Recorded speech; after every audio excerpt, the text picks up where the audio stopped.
We are live. Hello there.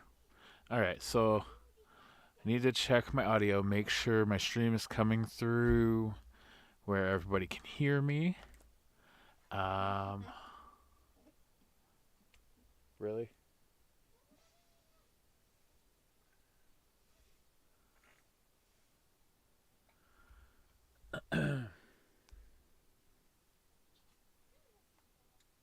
So we're gonna go ahead and go on my phone really quick.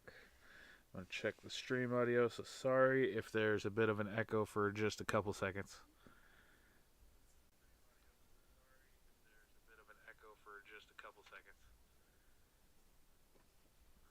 Okay, so that's working perfectly. We are all set up. Okay, so for this week's something different stream, we're going super old school. If you can see it on screen right now, this is a game from 1992.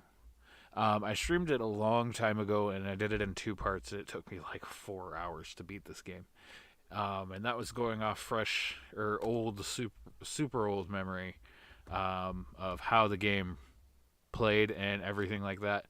But so this game was actually the first point and click adventure that I actually played on my own from Sierra. And I was probably about a 11, 12-year old kid, and it scared the crap out of me. Um, so definitely prepare yourself if you're younger. Well, I don't know. I guess a lot of stuff is kind of a lot of people are kind of desensitized to this kind of stuff now. It's a murder mystery.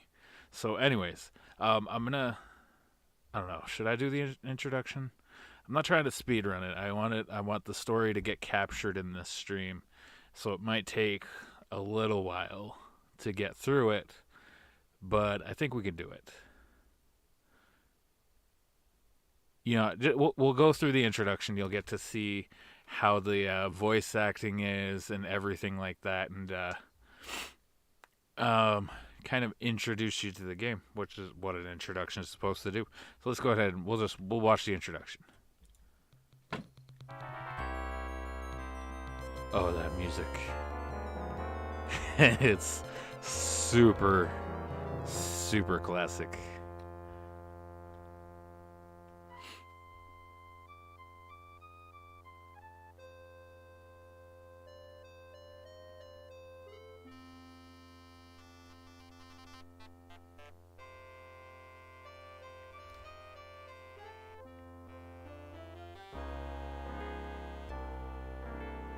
So I am going to try to be a little bit more quiet whenever dialogue is going on.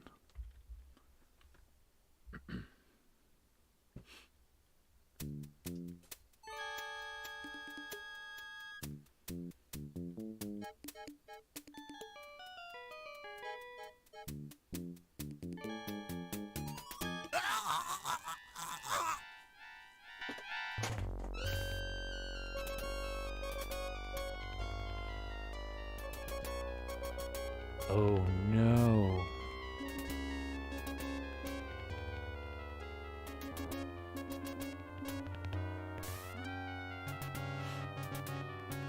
So this was a long time ago, back, before games really started showing super violence. So that kind of thing was back then was it's pretty intense. It really caught me off guard as a kid back then.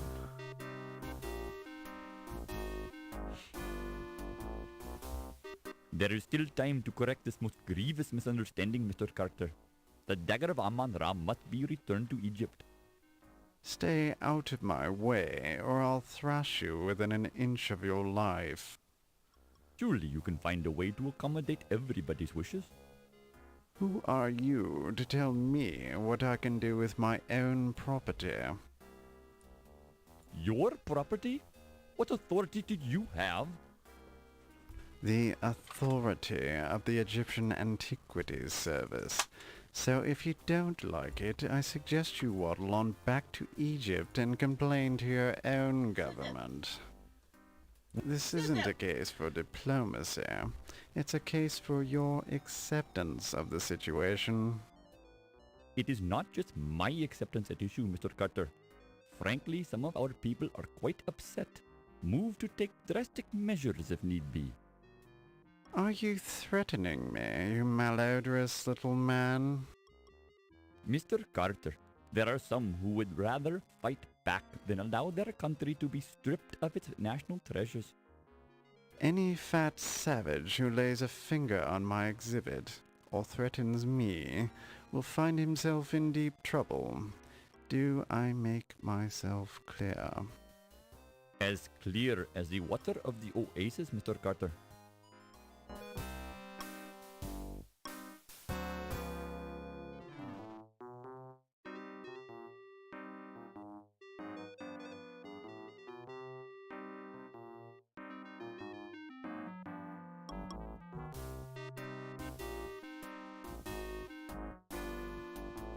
Be careful with that steamer trunk, young man.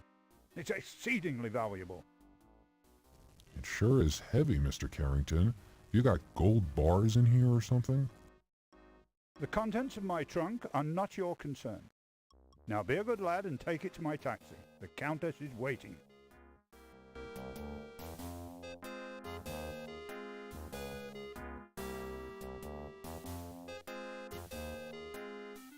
New Orleans, 1 week later. Are you sure you've got everything? Yes, Daddy. You've got Sam's address at the paper? Yes, Daddy. You've got the money I gave you? Yes, Daddy. Don't worry. Put some money in your shoe. New York's a big city, and there's a lot of crime there. Look, I'm going straight to the paper. What could possibly go wrong? Let me give you a little more money, just in case. Dad, I've got to go. Godspeed, Laura. Call me as soon as you get there. I'll be fine, Dad. I'm going to make you proud of me. I already am, honey.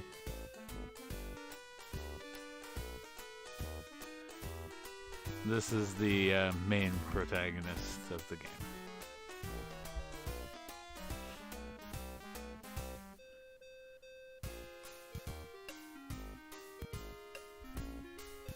This music, though.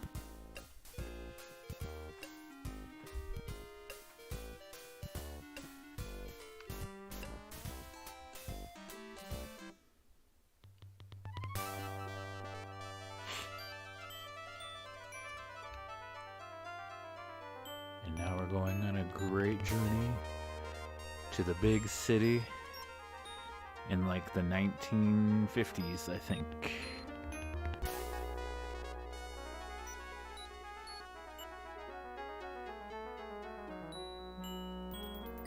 Excuse me, dear, are you a secretary?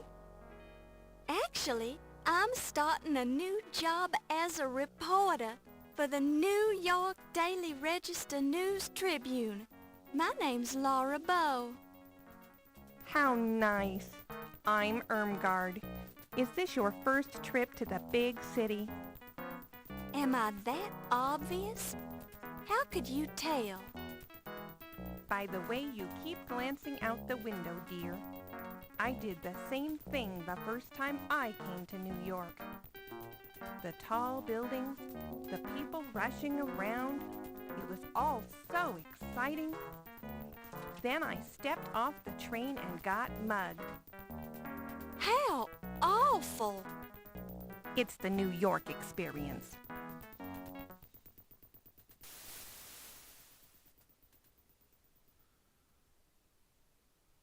Thank you, dear. You're very kind. I've enjoyed traveling with you. Do you need any help getting home? No, dear. I'll be fine. Thank you. You're sure you'll be okay? Yes, thank you. Goodbye. Oh no.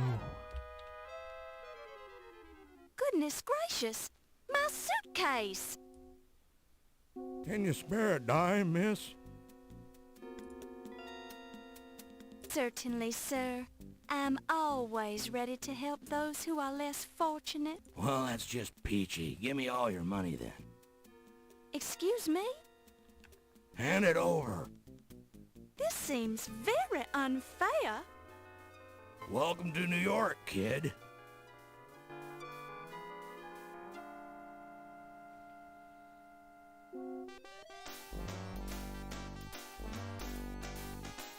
I'm not gonna let a little bad luck ruin my day. Hello, New York.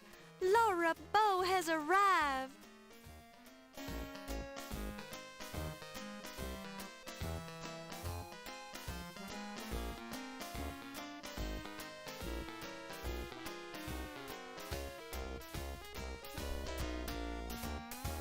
That probably would have ended differently in modern day.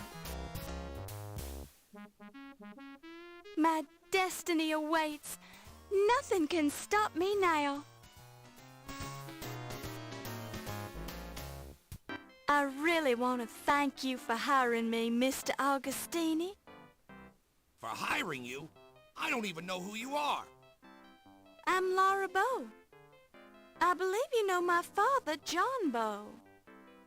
Ah, John Bow's daughter. Now I remember. How is he? He's fine, and he says hello. He wanted to know if you still had that newspaper clipping on your wall about the explosion of the Hindenburg building in New Orleans. Yes, your father was the first cop on the scene of the explosion, and he let me into the wreckage so I could cover it for the paper. I rescued Rupert Hindenburg from his burning office, wrote about it, and made a name for myself as a reporter. I owe John a lot for that. Think you could handle being a reporter for a big city paper? I'll do my best, sir. We usually just hire men for this job. It's rough out there, and you're kinda small. I can do it, Mr. Augustini. Just give me a chance. All right, as a favor to my old pal John. But I'll be keeping a close eye on you. Thank you, sir. For your first assignment, I want you to write about a burglary.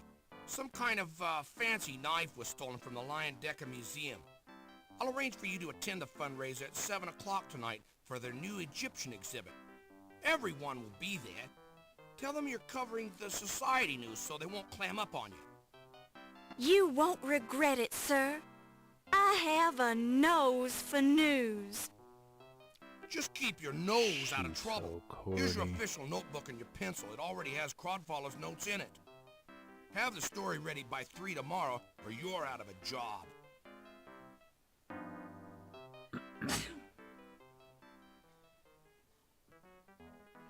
All right, and here we go. We're about to start the very first act.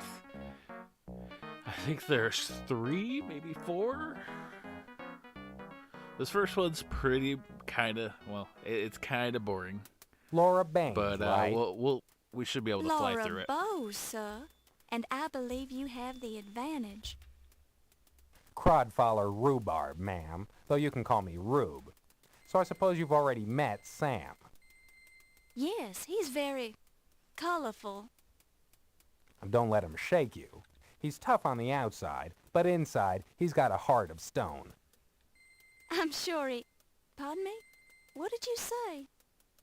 Never mind, just pulling your leg. Why don't you take this desk right here and we'll get you settled in. That's very kind of you. Mr. Augustini sort of left me on my own. I have to start on this story about a burglary at the Lion Decker Museum. Okay, so we're gonna go ahead and sit down at our desk. This is You peel. Sorry if I go through this a little quickly. You unlock. You pick it. It's a way. You find a curiously heavy object in the trash. You pick it up and place it in your purse. You pick it up and place it in your purse. Let's ask him What place is the flower shop? Now what's the scoop on the flower shop? You mean the speakeasy? The flower shop's just a cover. Look for a fella there named of Ziggy. He knows a lot and tends to talk too much. Okay, and that's all we need from the Tribune. You'll notice this place only has a gents' bathroom. That's because back in these times, there weren't a lot of women working in newspaper, so they didn't have a woman's bathroom.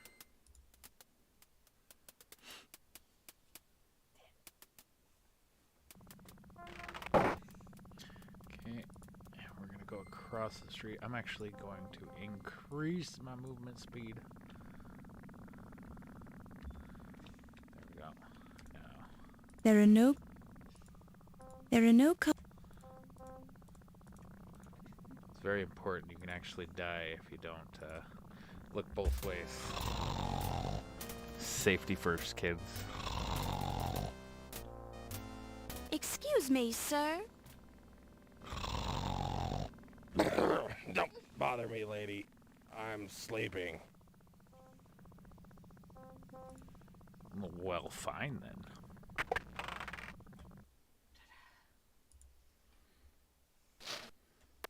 You knock politely. You hear the muffled response. Come in.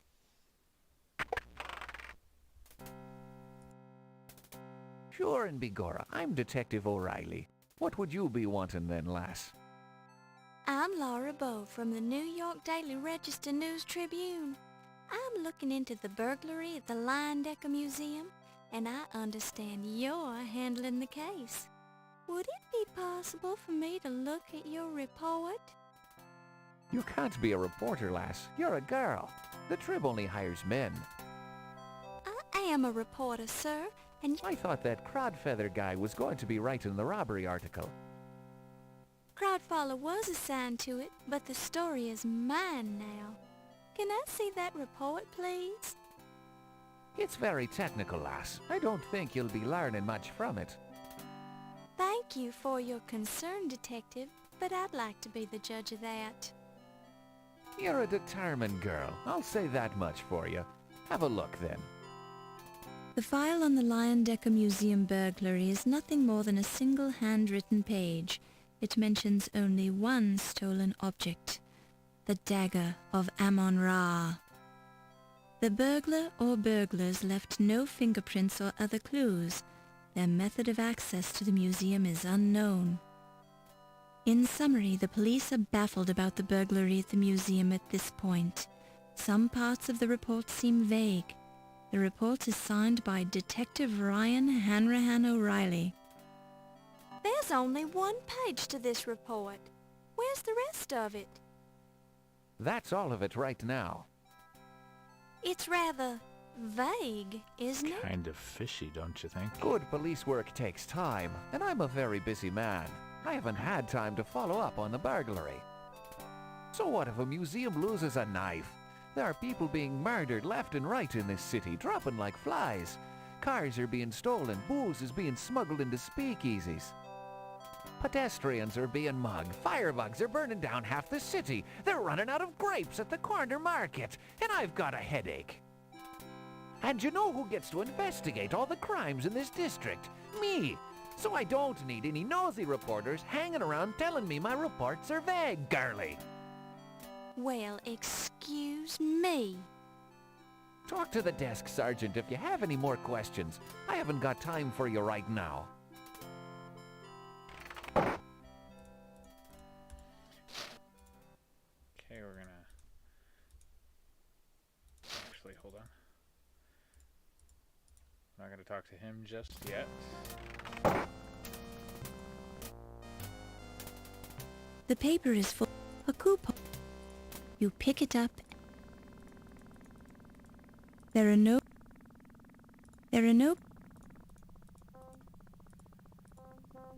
Some of this stuff I'll just be skipping through. Like, there are no cars coming from this direction. This is very important. If you screw this part up, if you're ever playing this, you have to restart. I believe I would like a sandwich. Mamma mia, another coupon. I'm gonna go broke. What a crummy idea I had. That's the last time I advertised in a newspaper. Take your sandwich and get out of here before I change my mind. You pick it up and place it. So yeah, if you screw that part up, that's the end of it. So, hey, Swiss. Alright, we're gonna go ahead and we're gonna look both ways again. Safety There first. are no cars coming from this direction. There are no cars. If you guys want, I can show you what happens if you don't look both ways.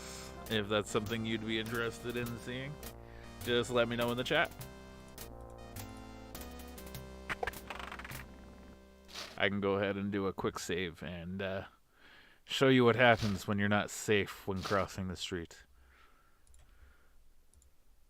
So this guy's hungry, so we're going to give him a sandwich. You look so hungry. Here, take this. Sure, this is going to be a sandwich on rye. Bless you, lassie. Don't mind if I do. Sure, and it tastes fresh too. Mmm.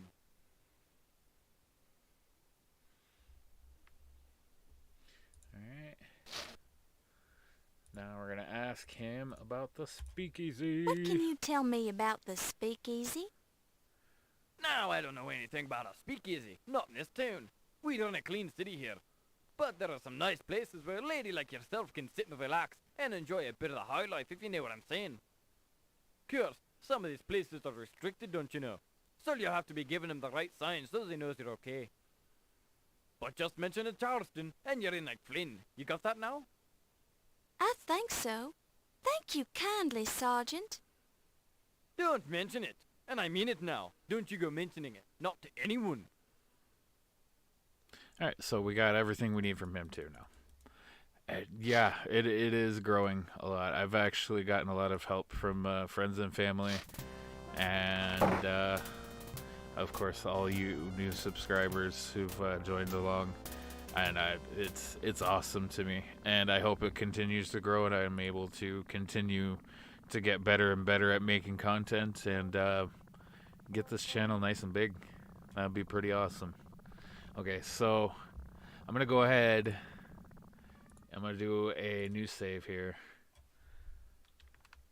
Always look twice. Or, no, look both ways. Okay, so I'll know that this save is going to show you guys what happens when you don't look both ways. This is why you look both ways when you cross the road, okay? Always look both ways.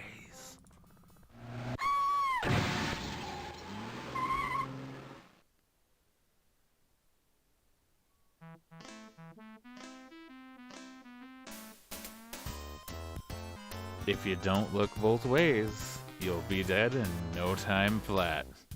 Ha ha ha ha ha ha. Okay, so always look both ways, kids. No, we're not actually gonna cross the street anymore.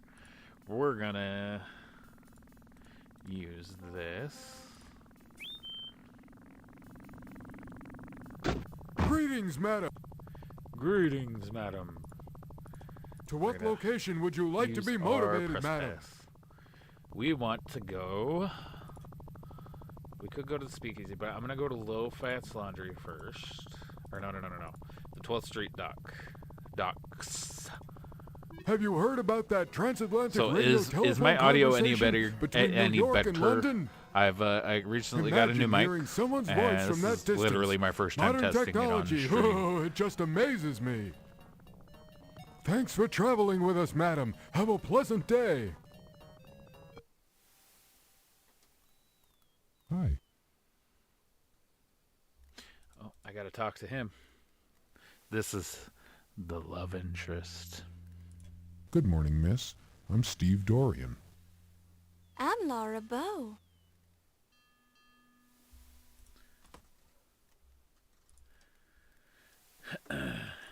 We're just gonna ask him about the museum. That's where Mr. Carter's Egyptian crates were going. Nice place. Ever been there? Actually, I'm attending a fundraising party there tonight. It sounds like a formal party. What will it cost to get in? I don't know. I'm covering it for the newspaper, so I get in free. I thought the museum was closed today. It is, but the party isn't till 7 o'clock tonight. Sounds like fun. Enjoy yourself. Now, if you'll excuse me, I have to get back to work. It's a nice, short little conversation with love interest because we got to make sure he's at the museum. Greetings, madam. And we're going to use our To press what pass location again. would you like to be motivated, madam? And now we're going to go to low fats laundry.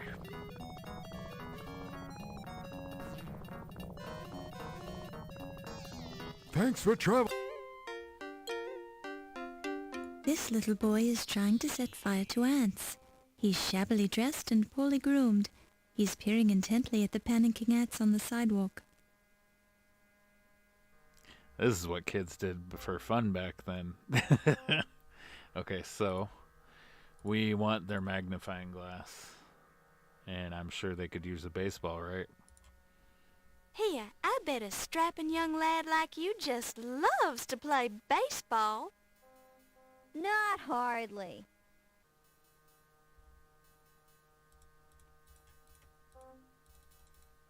So what's your name, little boy?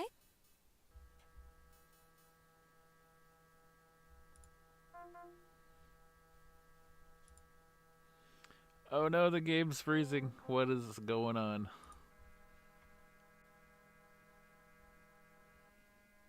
Critical error. I guess I should have talked to him before showing him the baseball. I'm going to give it a second, see if maybe it corrects itself and starts responding again.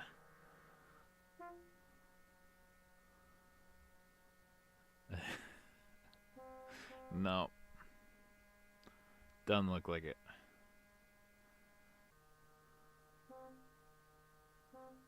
Yeah, no. Close the program. Let's restart the game. That's what happens with old DOS games sometimes.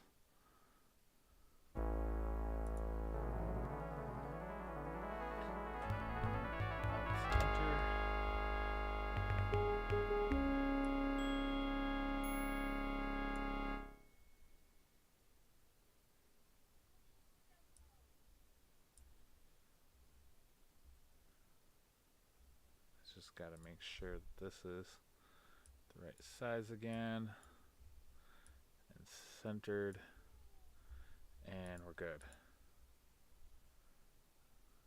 I hope.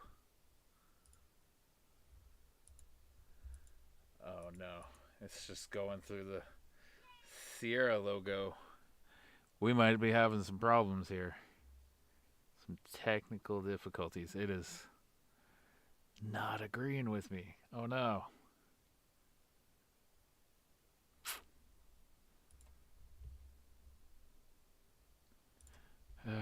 Let's try that one more time. Okay, let's close that. Let's see if it plays from being full screen. Maybe I don't need to shrink it down to window mode. I will have to adjust the size of that though. Yeah.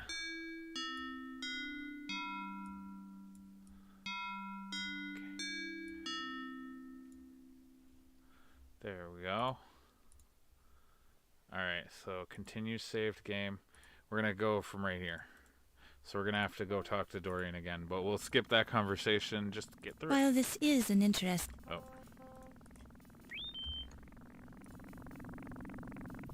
Greetings, madam. I can motivate you to your destination if you can prove that you're a reporter or if you have American currency.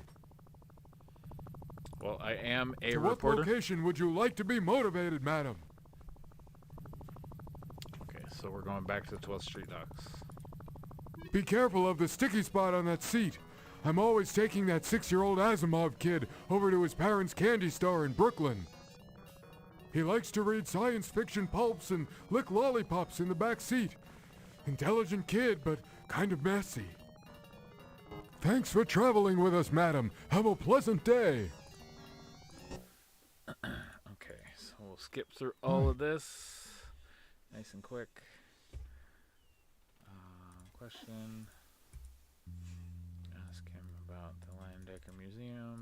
Skip all that real quick. Let's get back to where we were. Greetings, madam. I can motivate you to your destination if you can prove that you're a reporter or if you have American currency. To what location?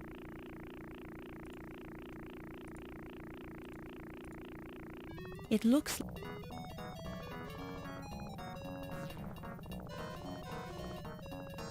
Thanks for travel. What's your name, little boy? None of your beeswax. You're quite the impertinent little boy, aren't you? Yeah, well, my folks told me not to talk to strangers. His name's Paul Untermeyer. Yeah, but we call him Stinky because his initials are P.U.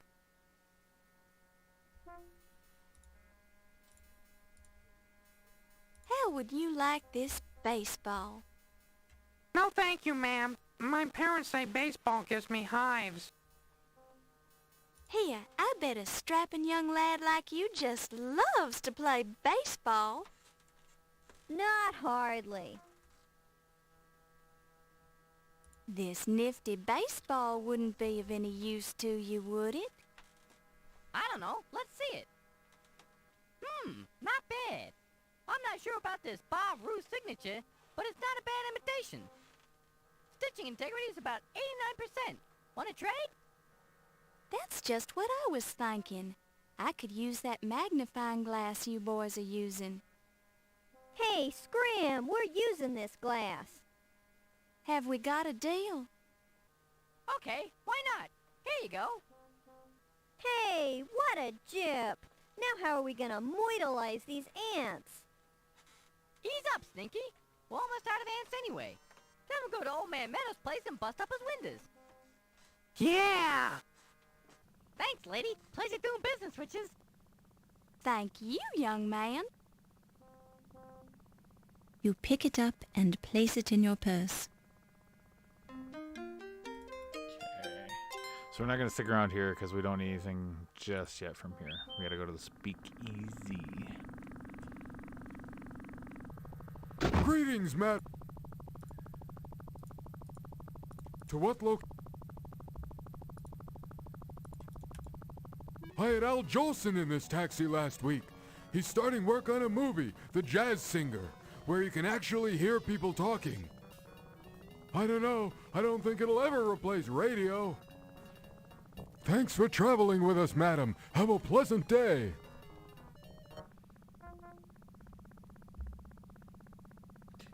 Drink Moxie. That's a horrible tasting soda.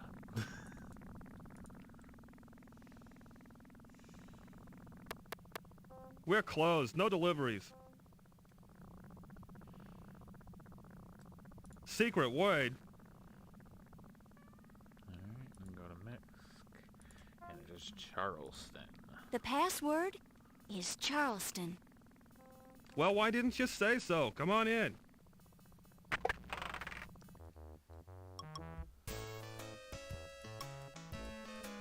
A nervous man with shifty eyes. Are you Ziggy? Who sent ya?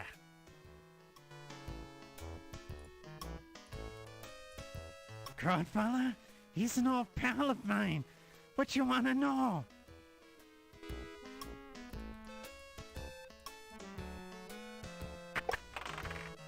Hiya, dollface. Looking for a good time?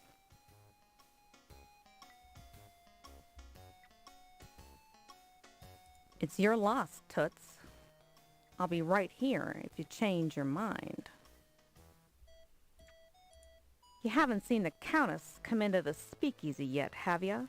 I've been waiting here for hours. The Countess? Yeah, the Countess Lavinia Waldorf Carlton. I'm supposed to meet her here. Sorry, haven't seen her. But if I do, I'll be sure and let you know. Thanks, Toots.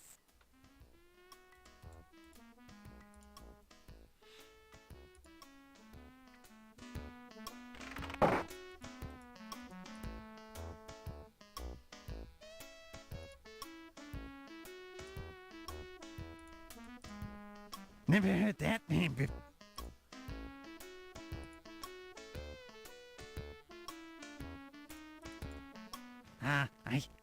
I think he's a cop.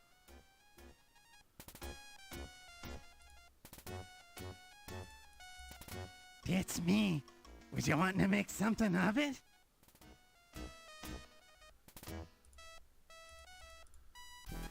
I heard somebody heisted that Egyptian peak secret from the museum. Rumor on the street is that it was an inside job. Alright, I gotta get out of here because eventually it's gonna play some music that will get me copyright trouble.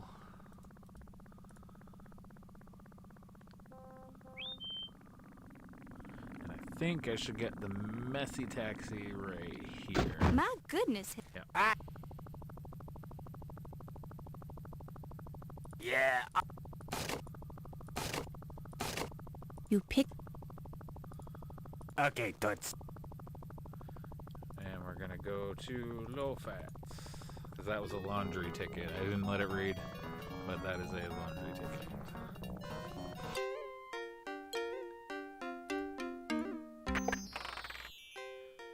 Prepare for a very racist character. I am so sorry.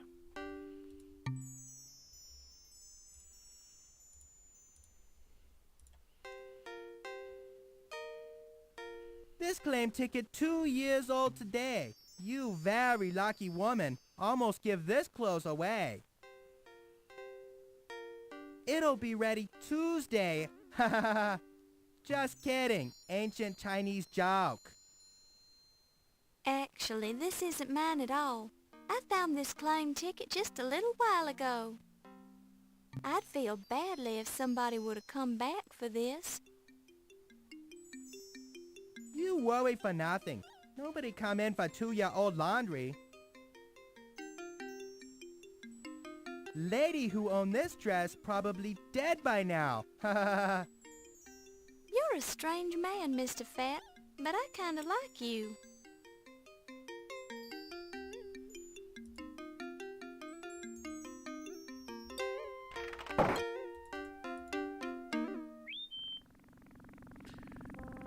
And we're gonna head back to the speakeasy. Yeah,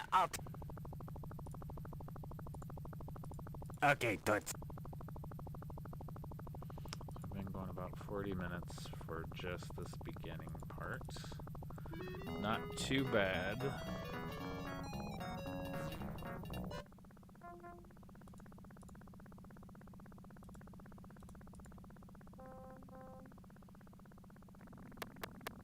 We're close. Secret. The password is Charleston. Well, why didn't you?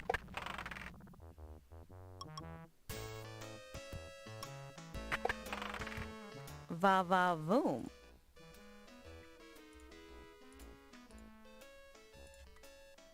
You look so cute in that outfit. It makes me want to scream. Nice body. But where did you get those clothes? Salvation Army?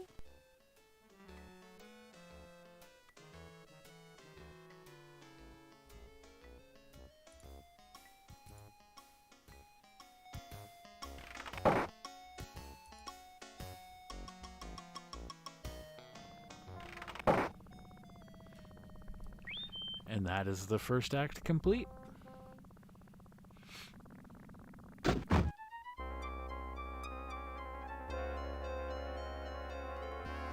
The menacing music is just foreshadow.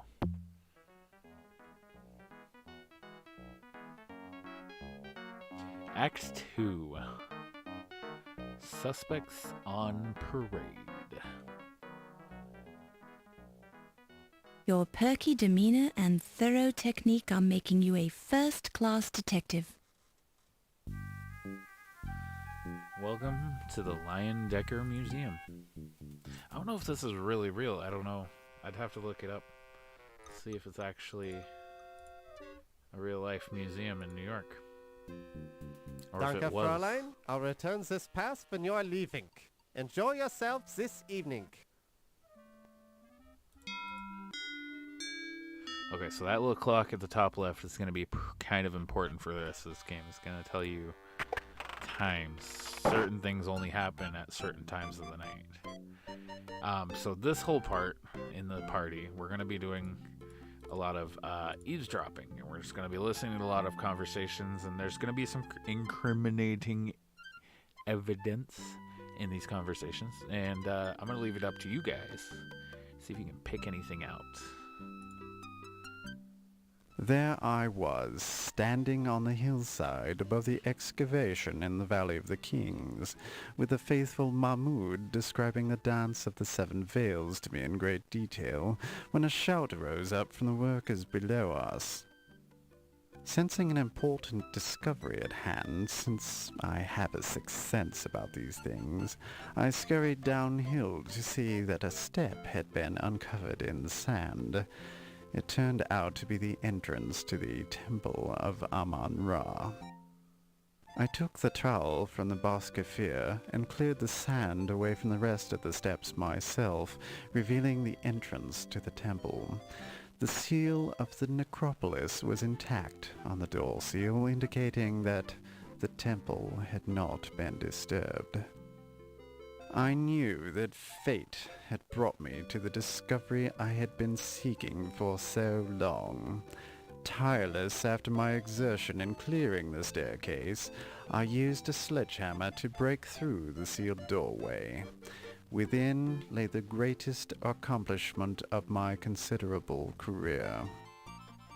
Hidden within the darkness, untouched for thousands of years in the isolated temple, lay the magnificent Dagger of Amon Ra, the greatest discovery of modern archaeology. Good show. Magnifique. Very impressive, Dr. Carter. So, that's when you heisted it, right? No, I didn't heist it, you annoying little man. I took it out of the temple and showed it to the workers, who immediately fell upon their faces, all 350 of them, to show respect for my accomplishment. That's hard to believe, Dr. Carter. Egyptian workers have proudly worked the archaeological digs for many years. I would not think they'd exaggerate their respect for you to such an extent. But then you weren't there, were you, Mr. Nagier? Well, no, that's true. And when was the last time you were in Egypt, Mr. Nagier? You seem to have lost some of your accent. Well, it has been several years. I thought as much. Your discovery really was quite a remarkable achievement, Dr. Carter. Was remarkable, Dr. Carrington? You mean it is a remarkable achievement. There has never been anything like it before. Quite so. Correction noted, Doctor. If you will all be excusing me, I see a man I need to speak to. Certainly, Miss Delacroix. Certainly.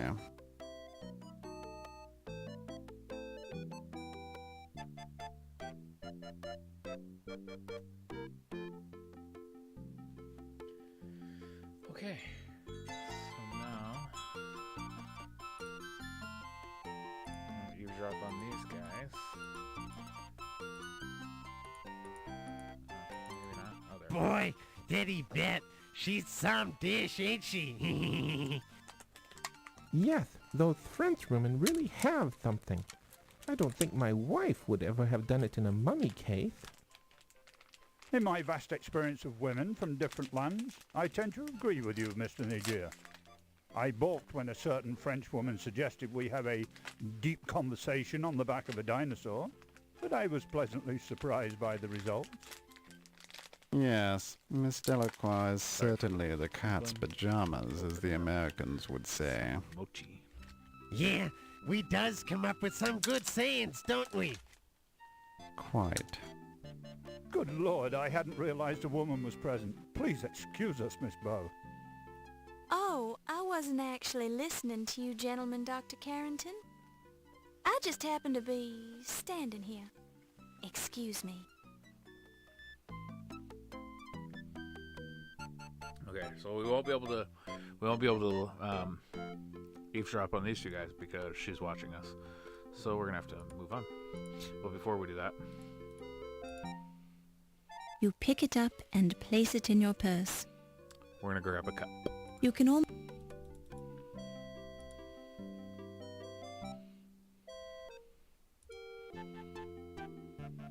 Ryan, I'm having the hardest of times keeping my hands off you.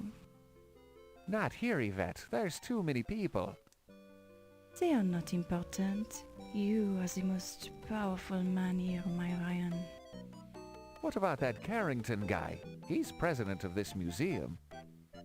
The doctor, he is old and weak. You are the young one and strong. And what would you be wanting, Miss Bow?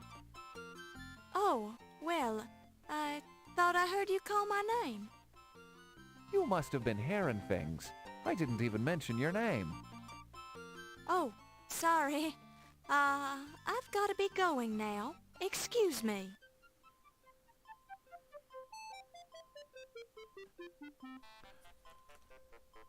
And I can eavesdrop on these guys. And what were you doing when that fancy dagger was being stolen then? Let me see. I was sleeping in my hotel room. You don't sound too sure about that. I haven't been sleeping too well since I arrived in this country. I'm tired, so I'm not thinking too well. You're not sleeping well. Would you be having a guilty conscience then? I do not understand your meaning, Mr. O'Reilly. Perhaps it is the English. It is such a curious language, not as clear as Egyptian. Well, you say the dagger is what brought you to this country. If I were in your position, I'd be tempted to steal it. Steal what has already been stolen? The Dagger of Amon Ra belongs to the Egyptian people, Mr. O'Reilly, not to Dr. Carter, not to this museum, and not to this country. I'd be watching what you're saying, Dr. Smith. You're digging your hole deeper with every word. Amon Ra will seek his own vengeance on those who have removed his dagger from Egypt. Amon Ra does not require my help. You say you were sleeping when it was stolen. Were you alone? That, sir, is none of your business. Ah, that's where you're wrong, Dr. Smith. It is my business as long as you're a suspect in the burglary. A suspect? Do you Americans have no shame? I'm here to gain the return of the dagger by legal means. Ask Dr. Carrington. I have talked to Dr. Carrington, and I know he told you no dice. The matter is not settled until the last camel drinks from the water of the oasis. What's that? Some kind of Egyptian double talk? Excuse me, sir, but I see a turkey leg on the buffet table that requires my attention.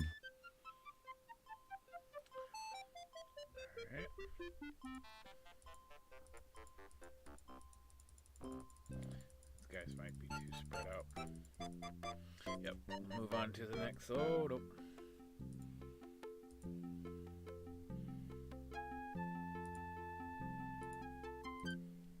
If you want to know my theory about it, I think it was stolen by an Egyptian. No offense to your people, Mr. Nagier, but I think there is a secret sect of Egyptian sun worshippers who have sent an envoy here to steal the dagger. Countess, I hardly think that's likely. Secret sects like you're describing haven't existed in hundreds of years. Oh, really? And what makes you such an authority on secret sects, Mr. Nagier? Well, I am only expressing my opinion, madam. I'm certainly not an expert on the subject. Quite so. I think my theory is as good as anyone's, darling, and I heard it from a reliable source. Oh? Who that? Never mind. Let's just say my source has never been wrong before. There's always a first time for everything, Countess. I still find your theory far-fetched. Since you seem to be listening, Miss Bow, what do you think of my theory? What? Oh, I definitely think it's worth considering, Countess. There, you see, Mr. Nagier, the press takes me seriously. Of course, it is kind of far-fetched. Well, I never. That was a little Excuse odd. me. Oh, did I say Sorry something if there's wrong? any lag going on I'm there. sorry.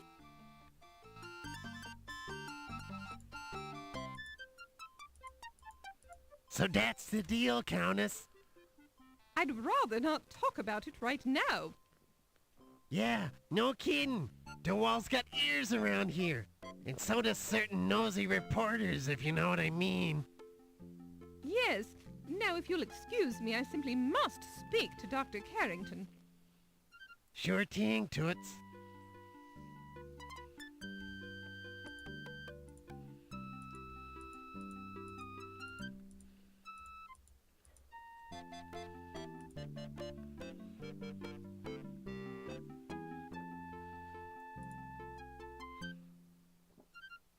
Well, ain't you the hoity-toity dame these days?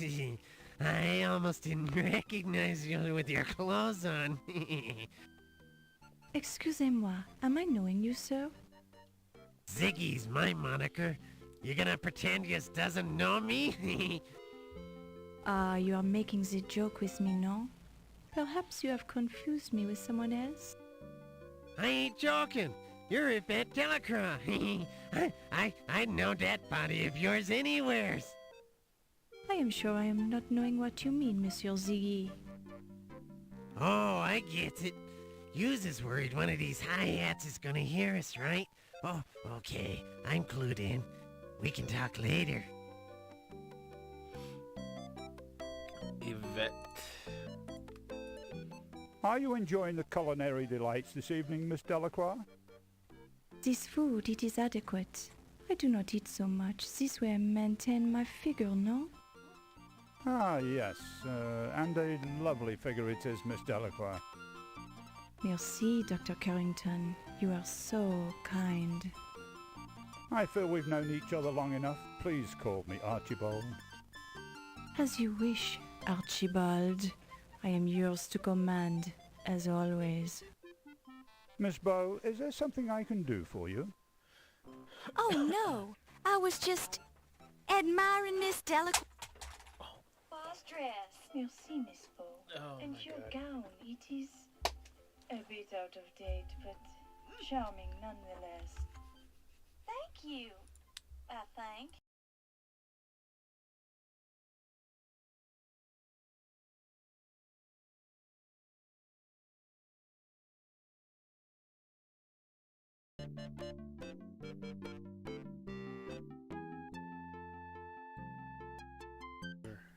Okay, there we go. Sorry, it had some issues there for a second.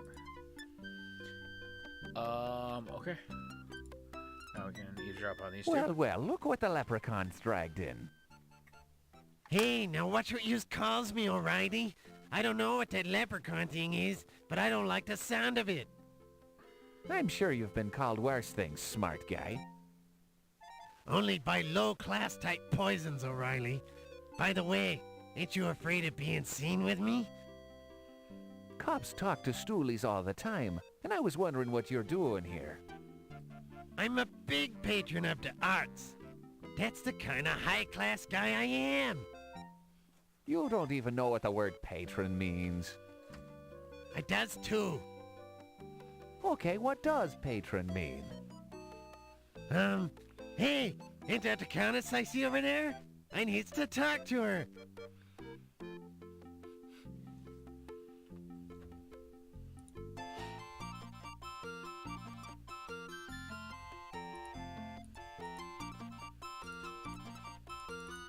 One thing I am admiring about the Egyptian man is the way he is treating his woman, with the strong hand and the firm words.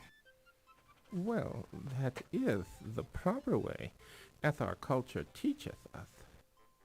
Which is not to say our culture is primitive by any means. Our civilization has evolved over thousands of years, so our methods are quite well thought out and practical. And the Egyptian man, he is very skilled in the private matters as well, no? Well, speaking for myself, I feel it is my sacred duty to be knowledgeable in all matters that concern me. I've certainly had no complaints about my skills, Mrs. Delacroix. Ah, Miss Bow, I didn't see you standing there. Ahem. Well, I hear another turkey leg calling my name at the buffet table, so if you'll excuse me. The turkey leg, it sounds good to me also. I'll accompany you, Dr. Smith. All the turkey legs.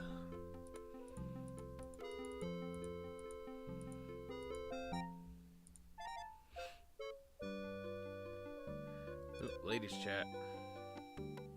Countess, they tell me you were married to the last museum president, no? Yes, darling, that's correct. Sterling Waldorf Carlton was such a charming man, and so wealthy. My heart is just an empty void without him. Yes, Sterling was such a nice man. It's too bad that he's worm food now. Ew! I prefer to think that Sterling is still with me, in spirit. Oh, I'm sure his body is crawling with maggots by now. But if his spirit is with you, let me know because I'd love to see it. It is hard to lose a loved one, no? I understand you were only married this short time, Countess. Yes, I had only 2 short but charming months of married life with Sterling before he died. And how long had you known this man before you were married? Oh, we met just 1 charming month before we decided to get married. It was love at first sight. Where did you meet him?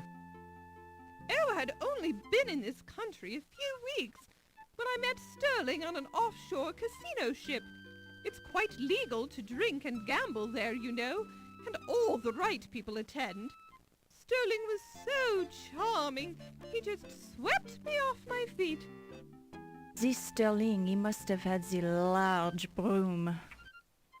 It's just a manner of speech, my dear. Shots fired. Sterling was a wealthy man. You must have inherited a nice fortune, Countess.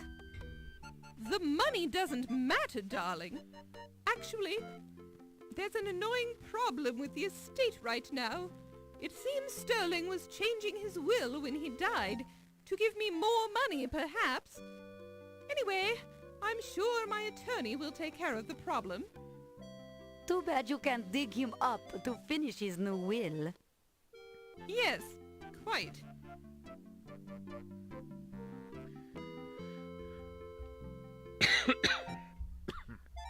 I know this part's kind of boring. I was listening to all of the dialogue. The archaeology, it is such a masculine profession. Breaking into the ancient tombs with your sledgehammer, thrusting your way into the treasure chambers, touching the gold artifacts. It is also ridiculous. Yes. And it, Very correct. I know. Oh yeah. It sounds. I'd be delighted. It is so. Nonsense. I will. I told you to stop bothering me, you camel driver. Dr. Carter, I will stop bothering you when the dagger is safely back in Cairo. I don't know if you've noticed, but the bloody dagger has been stolen from the bloody museum, you great twit. I see no reason to exchange epithets with you, Dr. Carter. I am aware of the burglary. I am also aware that no evidence was left behind, and the dagger case was not harmed. In fact, I think you removed the dagger from the exhibit. Me? Me? And what bloody reason would I have to steal my own bloody dagger from my own bloody exhibit? The dagger is not yours, Doctor. It belongs to the Egyptian people. As to why you stole it, I do not pretend to understand your twisted American thinking. Perhaps you wanted to keep the dagger for yourself, in your own private collection. Perhaps I should ask why you're shifting the blame onto me, you insignificant peasant. It would be very clever of you to steal the dagger, then stay about to start rumors about someone else stealing it. Only an archaeological thief would make such an accusation, Doctor. Now I'm sure that you stole it for yourself. I did not. Yes, you Yes, did. you did. Did not. Did. Did. Did not. Did. Did. Gentlemen, It's like watching two please. 5-year-olds argue. Who asked you? Mind your own business, you nosy reporter. But I have more important things to do. Our discussion is far from over, Dr. Carter. That's what you think, you malodorous buffoon.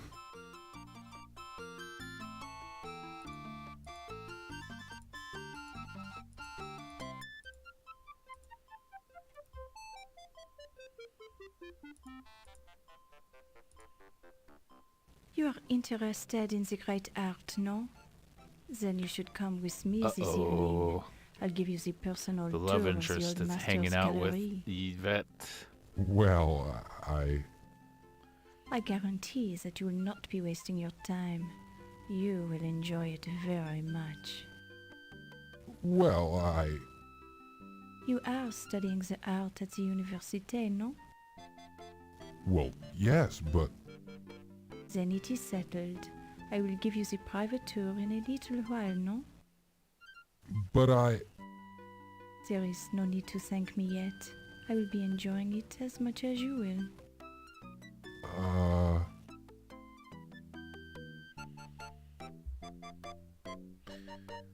Okay, I think that's all of the eavesdropping I need to do for now. At least for this moment. I gotta go in here because we're gonna make a big discovery. There's a bunch of daggers over here.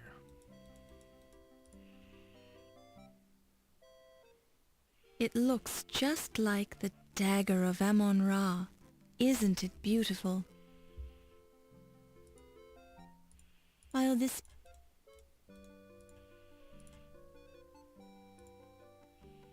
The dagger shows a high degree of craftsmanship. It didn't say made in New York.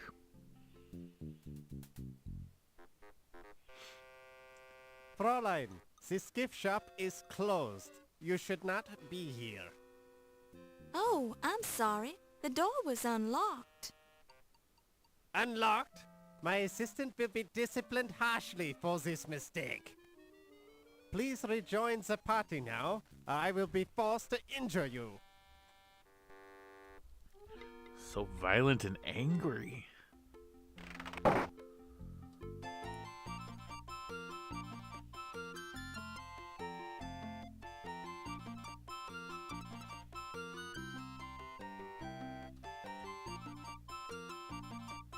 Miss Bow? Oh, Mr. Dorian? That's right. We met at the docks. Oh dear, your shoes. They aren't exactly formal. Oh, well, I can explain that, but not right now. I see. Well, what brings you here? You. Oh, me? You told me you'd be here tonight, and, well, I thought we should talk. Oh, about what? Could we step outside for a minute? The moonlight is very nice tonight. Well, all right. I think I'd enjoy that.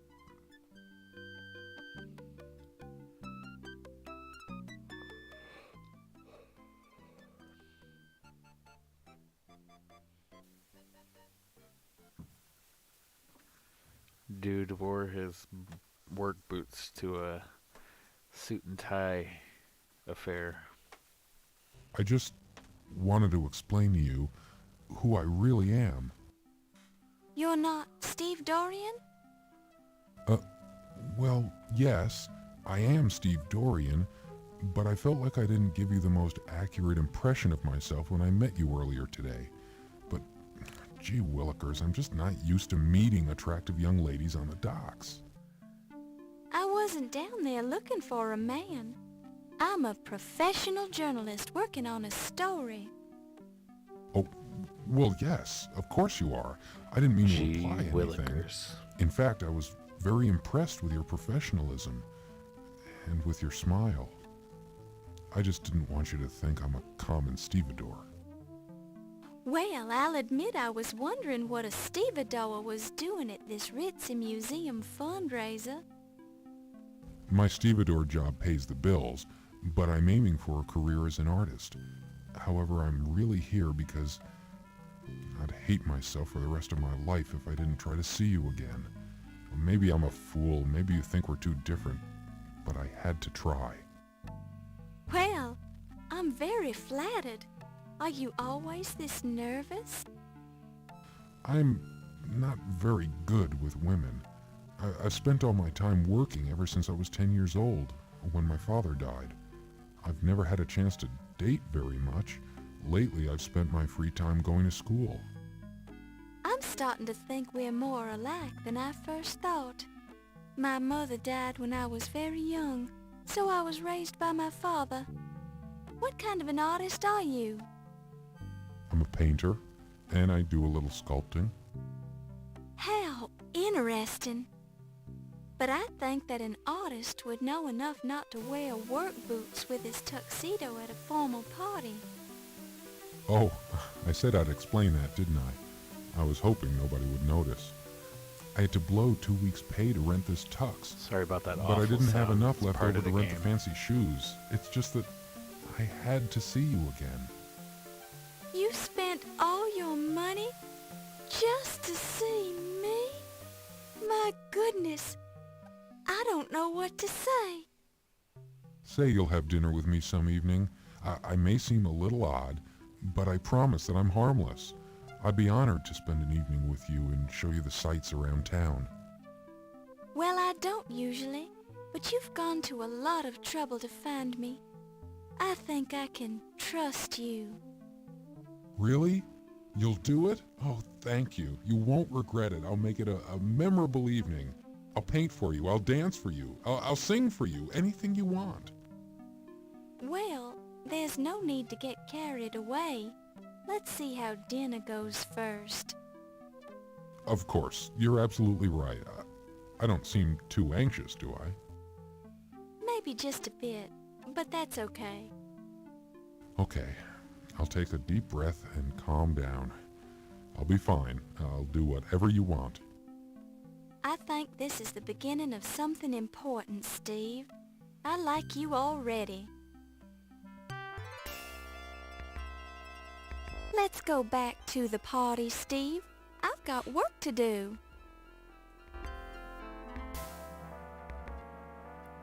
Ooh.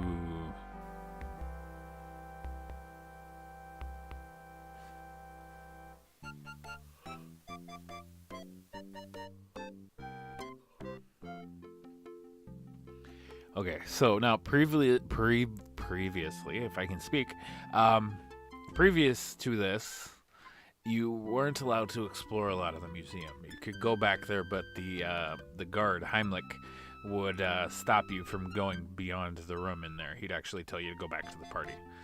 Now everybody's done, hanging out, eating, that, and everybody's actually going around the museum. So we're gonna be able to go explore the museum a little bit. But foul play might be amiss. So we're not going to be able to go over here. We'll go over there just to show you. Achtung! Terrorists are not allowed in this room at this time. You are disturbing the paintings. Raus! You leave now! Mach schnell! Okay. So we can't go into the fossil room, though, because he's over there. He can't be in two places at once. so he can't stop us. It's really creepy and quiet in here.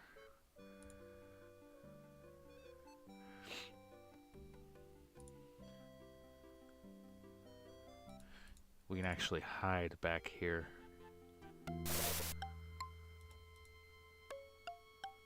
But don't believe anything's going on right now. Yeah, no. Down here is the Hall of Masks. It's a bunch of masks. None of these are actually people's heads. This head is from the Cape region of Africa. Yeah, see. And then up here is where we will find, we can't go through here. The door is locked.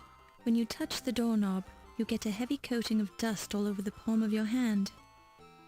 Interesting. Nobody's been in there at all.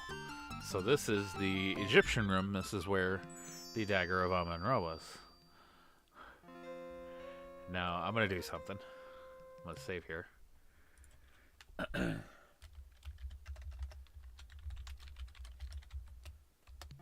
Alright, we're about to crack the case of the Dagger of Amon Ra. Are you ready for this?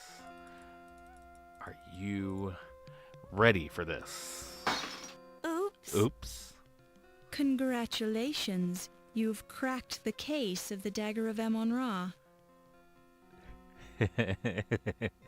Okay, there's no real need to save it there. I guess I could go back and not crack the case.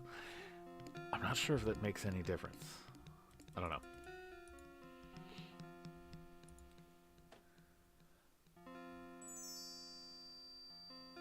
What is that? You're in the ancient... This is a magnified piece. Apparently the shoe's owner stepped in some of the blood.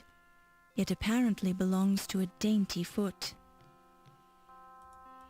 There's a narrow red footprint from a woman's high-heeled shoe on the floor. Ironic. You pick it up. So let's look at what we've just picked up. A gold Egyptian Ankh medallion with a bit of blood on it. Wait, don't we know somebody who has an Ankh? Huh.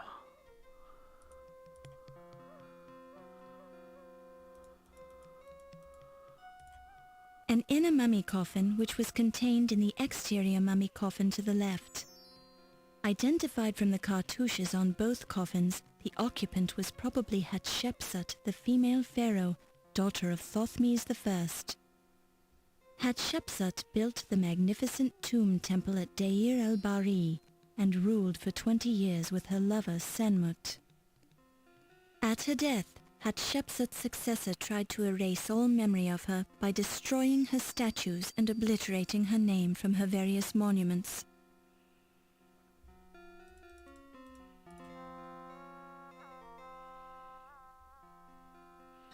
A, B, C, D, E, F, G, H, I, J, K, L, and M. Oh, there's more blood. The mummy coffin is made of gilt. An inner mummy coffin. There's a pool of blood on the floor. Whoa. So you know, brace yourself. 'Cause we're about to open this coffin because there's blood coming out of it. That's not a good sign.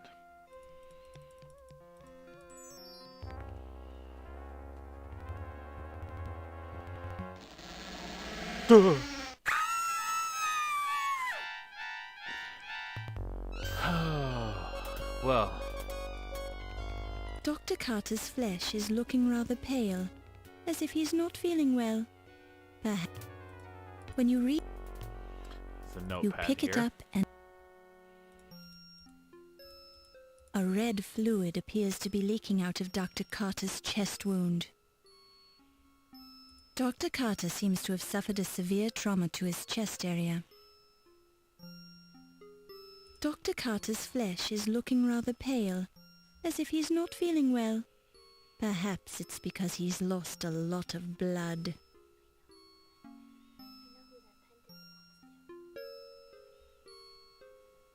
Pippin has a flower in his lapel, but it looks quite innocent.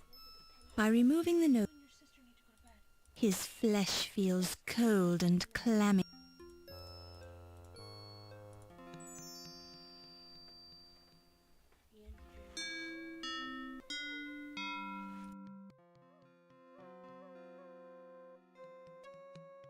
You scream like a banshee, lass. Did you kill the man then? No, I just walked in here and found him. I suppose that would explain your screaming then. Did you see the murderer? No. All right, I'll talk to you later after you've had a chance to calm down. Just don't try to leave the building.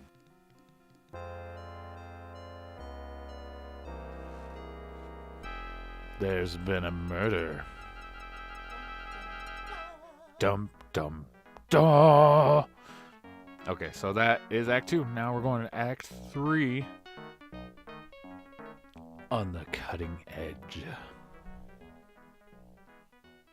You're doing a fine job, Laura. Having already interrogated the guests, Detective O'Reilly is now discussing the murder with the staff members as they leave the party. It would be best if you don't interfere.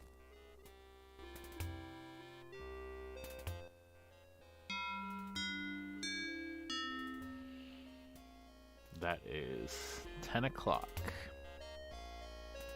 It's kind of ironic because it is 10:04 right now.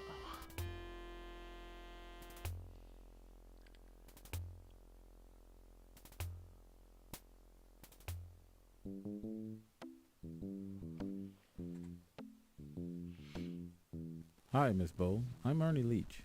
Dr. Carrington told me you could stay a while and talk to the staff. I've got to lock the doors, so just come and find me when you're ready to leave. Dr. C also has a key, but you don't want to bother him about that. Thank you, Mr. Leach. Just be careful where you go.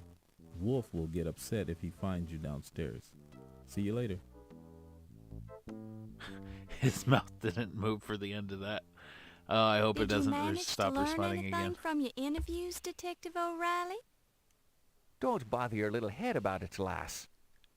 It's my job, sir. This is an official murder investigation, Miss Bow. Do not be interfering. Oh, I don't mean to interfere. I just want to know what's going on. Any leads so far? Dr. Carter died as the result of someone sticking a gift shop dagger in his chest. What more do you need to know? Well, for one thing, who did it? Someone who didn't like him. That's my guess. Brilliant deduction. If you think that you can do better. I can try. Oh, wunderbar. Now we've got the amateurs involved. I may not be a detective, but I'm terribly clever. I've solved murders before. Just stay out of me way, lass, and don't destroy the evidence. Certainly not. Yeah. Humph. Humph.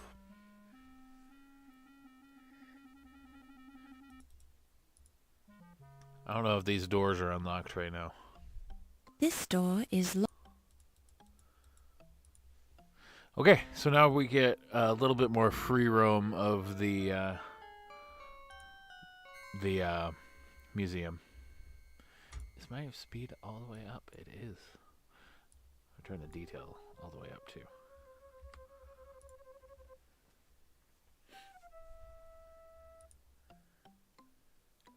So we're gonna go into the art hall. Oh, it's pretty. There's something sparkly there. The oil paint. The oil. A tip. One of the skeletons in the Bosch painting appears to be holding an object that glints in the light. The oil.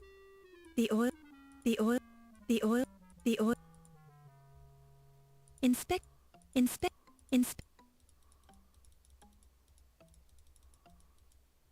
Anonymous Bosch. An authentic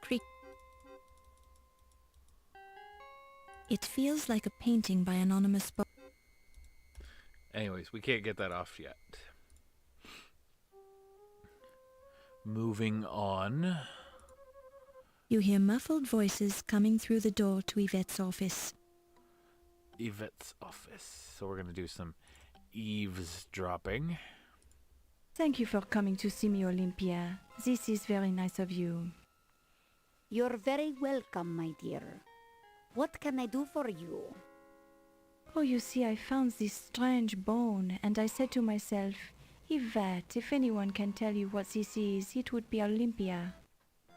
A bone, you say? How fascinating. Where did you find it? I found it right here in the museum. Here it is, Doctor. Now, let me see. Ha ha! Yvette, you silly girl. This is a chicken bone. It is? Yes, of course. For it is still greasy. You got this at dinner, didn't you? Oh, you have caught me, Olympia. I was playing the little joke on you. You are a funny girl, Yvette, but I am quite fond of you. Olympia, we are the good friends, no? I have the problem I wish to talk to you about. Oh, certainly. What is it? Come closer so I can whisper it to you. It is very personal, and I want no one to overhear. Oh my. Oh my. Oh my.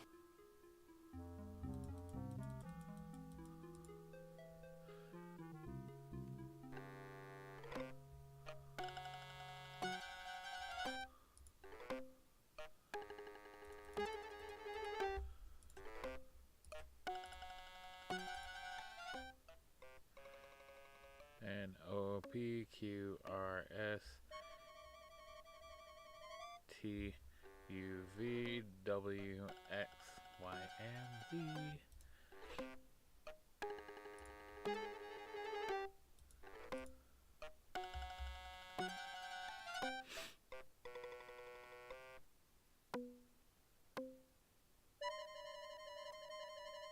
Good evening, Miss Bo. Oh, you startled me. Good. It gets the blood flowing, doesn't it? Well, I suppose so. I see we're looking at my snake oil. Well, I was just looking around. I'm sure you meant no harm. What's the snake oil for, anyway? It repels snakes, of course. Comes in handy when I'm working in the basement. I lost a load of Egyptian cobras down there a few weeks ago, and I occasionally come across one of those little darlings. Those snakes always want to bite me, but I'm sure they don't mean anything by it. It's just their way. They get nervous very easily, you know. Normally, I love to watch them kill things. My Barney will kill anything he can sink his teeth into. Charming. Well, I'd like to chat some more, but I've got to rush off and meet that young Steve fellow. He promised to show me his scars. See you later.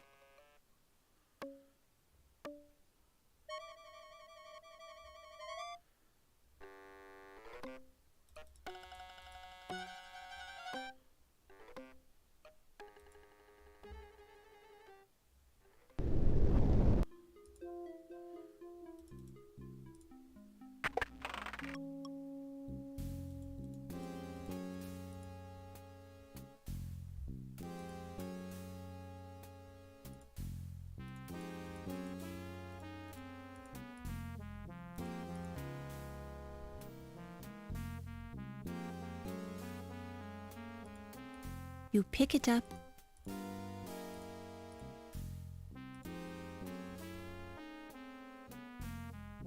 Backlit, you can read the words typed into the carbon paper.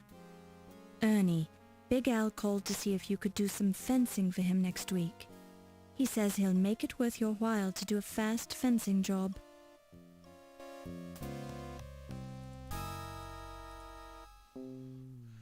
Fencing is selling stolen goods.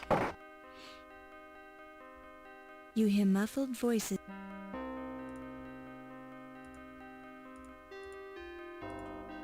Come a little closer, Monsieur Najir. I am wanting to show you something. And what would that be, Miss Delacroix? Look at the palm of my hand. It is a lovely palm, to be sure. But what am I supposed to see?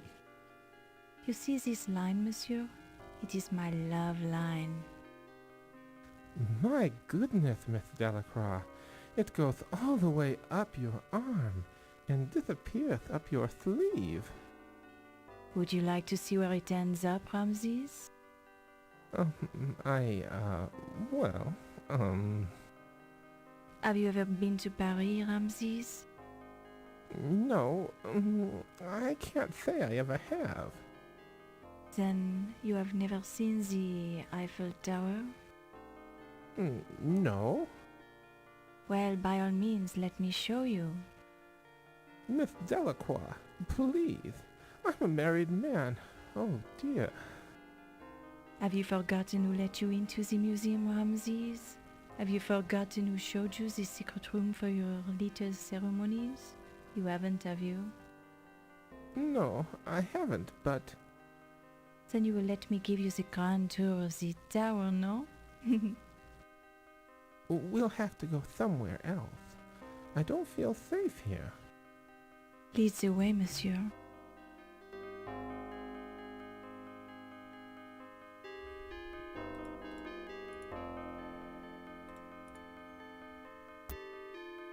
You pick it up. So the reason I want that is so I can use it on this. And then we can... Rubbing the charcoal over the notepad has made the imprint readable. Yvette, 8 o'clock, Egyptian rum. Tut, 10:15 Egyptian rum. Carrington, 11 o'clock, his office.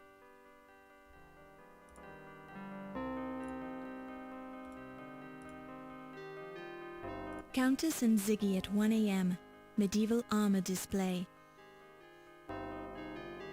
Don't... Count... You... Phone numbers. T. Dargan, WP 5125. R. Williams, BL 4468. I did it. SH 0244. Be safe. KL 0527. U Hoser LI 2077. And yet KL 4004. E Leach BR 1833. Okay, so there's an important number there. Phone numbers. Get it again. T. Dargan. Phone numbers. T. Dargan, WP 5125. R. Williams, BL 4468. I did it. SH 0244. Be safe. KL 0527.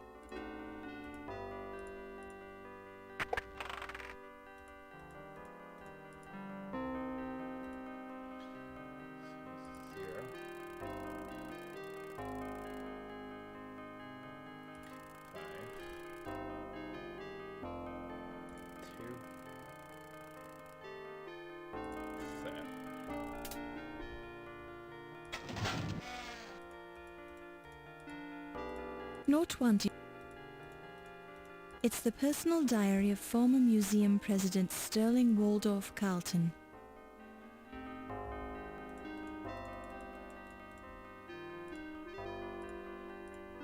Glancing through the diary and the male handwriting within, it refers to Sterling's growing fear that the Countess only married him for his money and that she could be planning to kill him. The final entry reads, Yvette fears her too. First editions of classic lit... It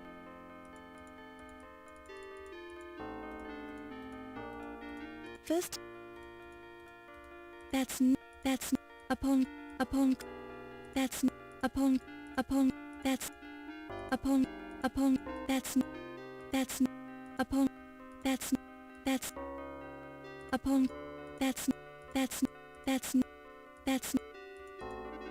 There we go. It's a magnified copy of Crime and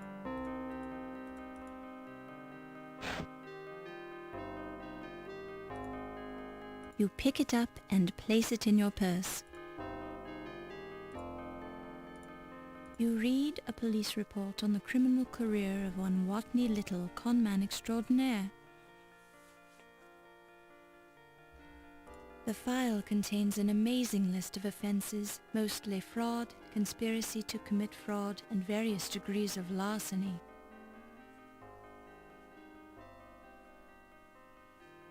Glancing at the top of the page, you noticed that the investigations were conducted by Scotland Yard. You also noticed that the last entry describes Little's recent escape from Dartmoor Prison.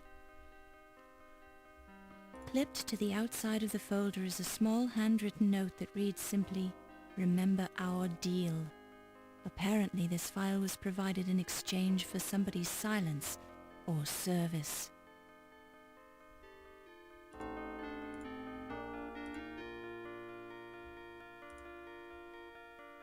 Don't touch it. You touch.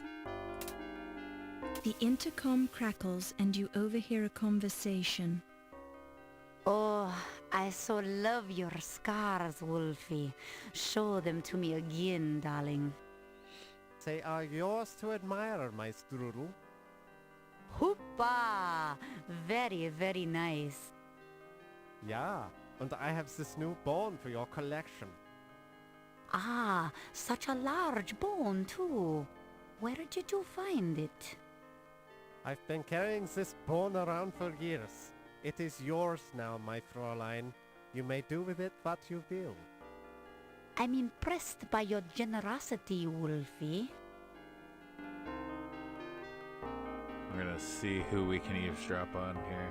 The intercom crackles and you overhear a conversation. Oh, my lover, how do you manage to do it so many times? Sure, and a man's got to do what a man's got to do. And you do it so well. Try and keep your voice down, lass. Someone might hear us. Oh, I do not care, my amour. Life, she is something we only enjoy once. Sure, and begorra, I do this at least 50 times a day to stay in shape. 50 times, ooh la la. And what do you call this movement? Sit-ups, lass. I also do 50 push-ups each day, then I run a few miles. I know what you guys were thinking was going on. You nasties. The intercom crackles and you overhear a conversation. I'm telling you, pal, you're not supposed to be down here. Nothing poisonal, Mac, but Archie said I could scope the place out. Well, he didn't say anything to me about it. Neither did Mr. Heimlich. And he's the chief of security. It's okay, Mac. Don't get used britches in an uproar. Trust me. I'd only trust you about as far as I can throw you. Hey now, there ain't no need for fiscal violence, Mac. I'll give you 10 seconds. If you aren't out of my sight by then, I'm gonna hurt you real bad. You're touchy, ain't ya? But I was done down here anyways. See you around, Mac. Not if I can help it. When you press the button, all you hear is static. When you press the button, you touch, you hear only static. You touch the, you hear, when,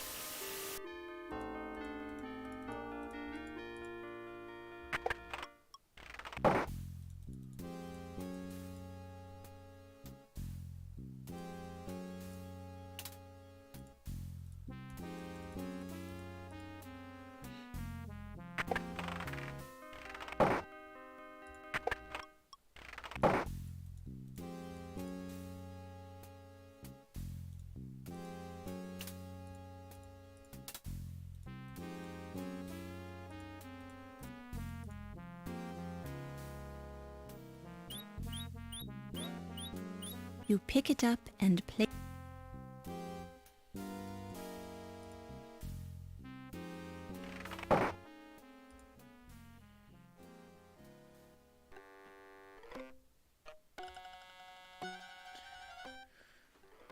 Okay, now we're gonna go ahead and head down to the basement.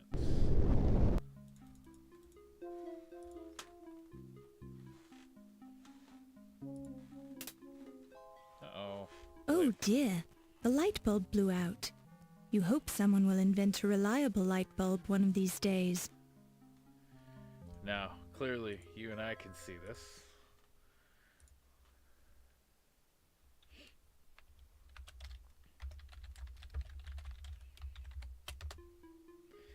But she cannot.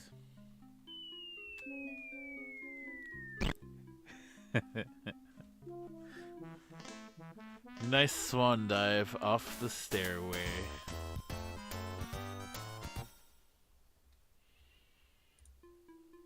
So, what you do to avoid that? While this is... While... There we go. And now we can go downstairs. Okay, I don't have anything to break that. So we're gonna go in here.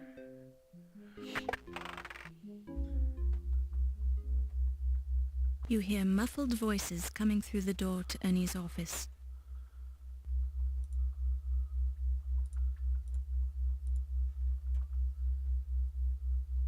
Interesting.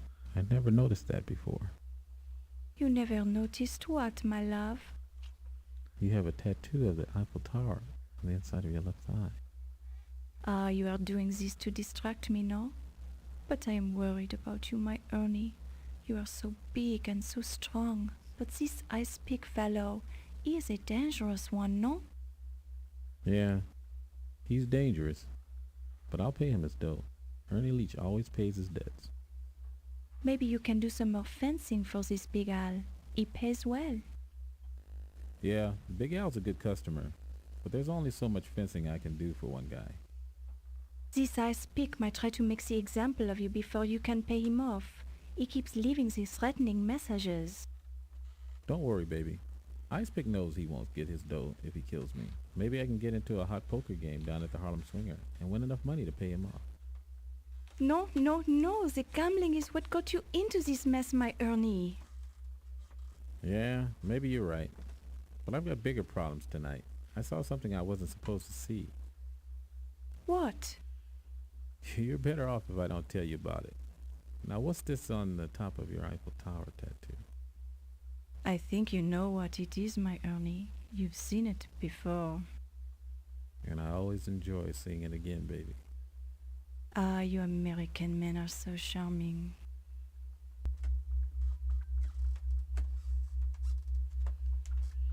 Okay, unfortunately, I can't go in there to do anything.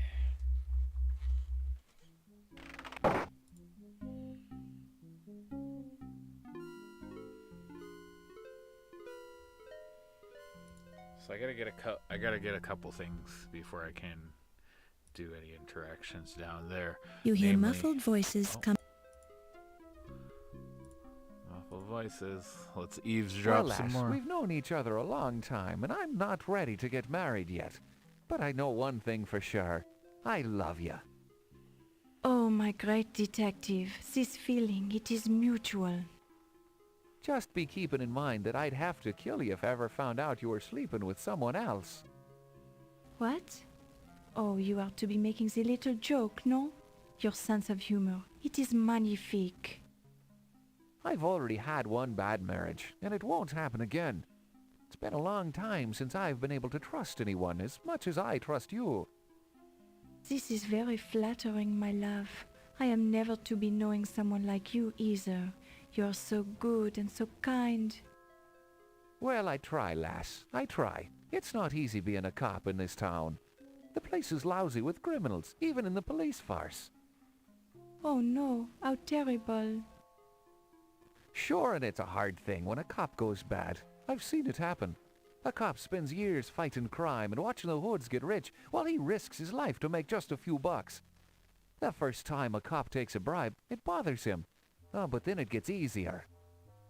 You are such a strong man, my Ryan. You would never be accepting the payoff, no? Sure, and I'm shocked that you'd even say such a thing, Yvette. I'm sorry, my love. I should have known better. You'll have to show me how sorry you are. Kiss me. Gladly, my love. How can I resist? Okay. So some more eavesdropping done.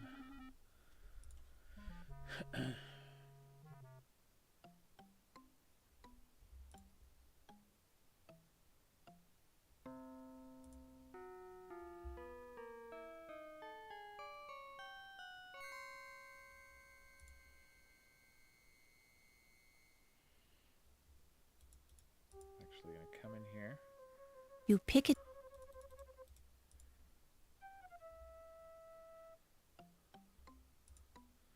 So if I come up here.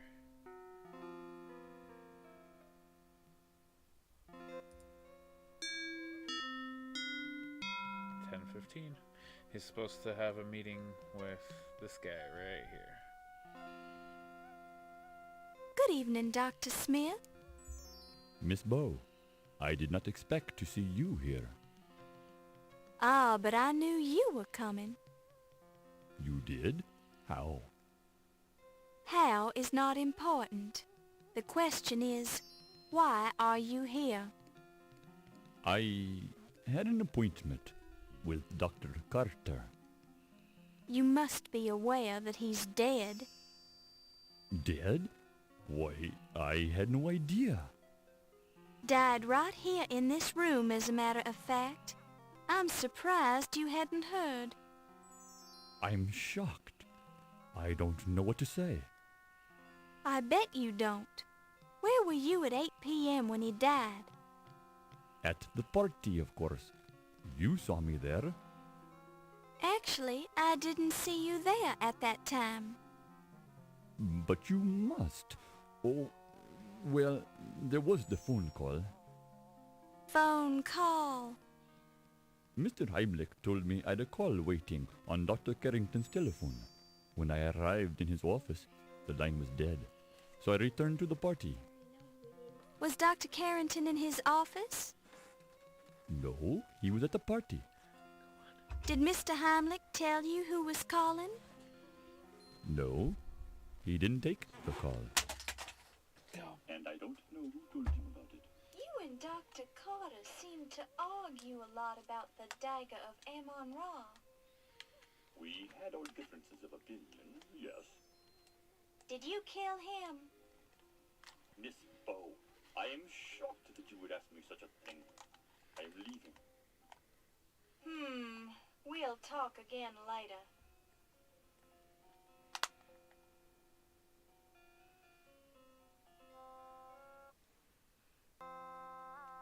Sorry about that.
headed to bed.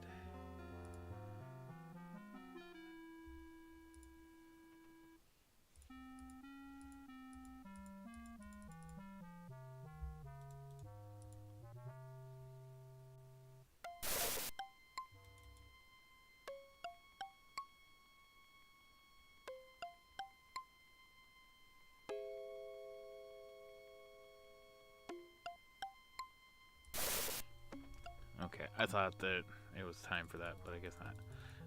I know in here.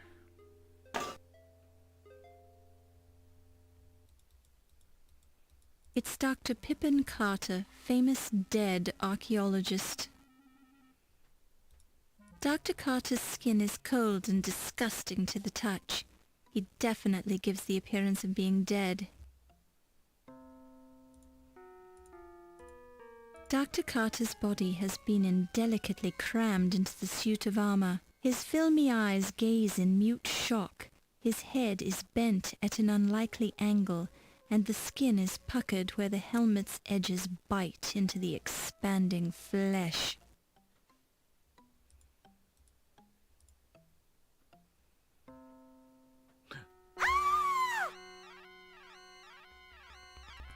The corpse is wearing a black tuxedo jacket.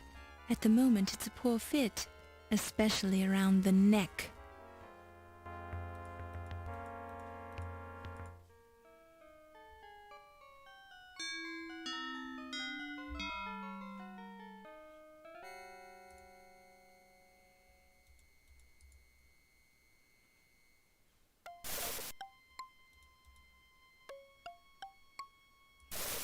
Still not time for that.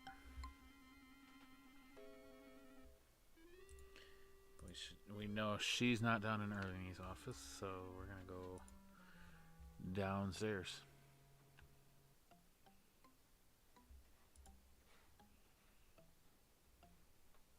That's a second person dead.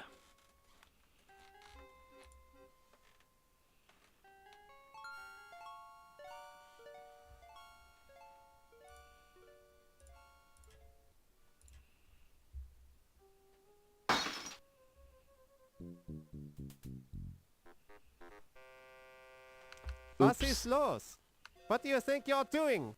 There's no emergency here. Nicht Gefingerpoken mit der Lantern.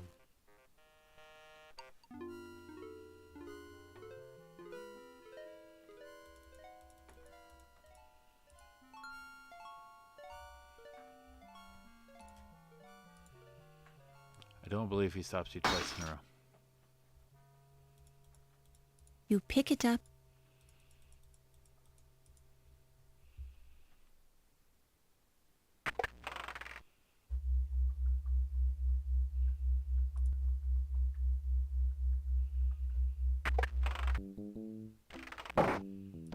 The intercom crackles and... Ernie, it's Olympia. The release valve in number 13 seems to be jammed. Take a look at it when you have a chance.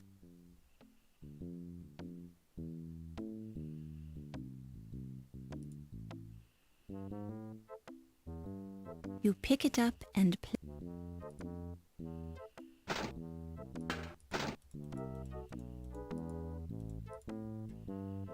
You pick it up and...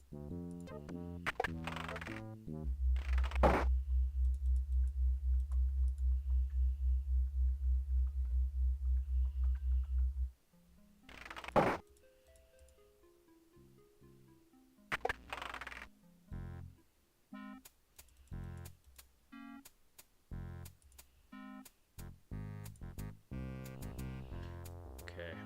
This guy's all about the traps.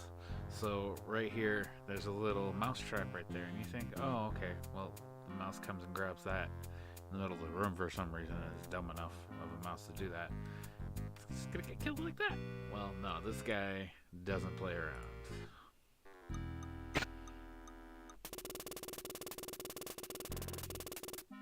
The intercom crackles and you hear...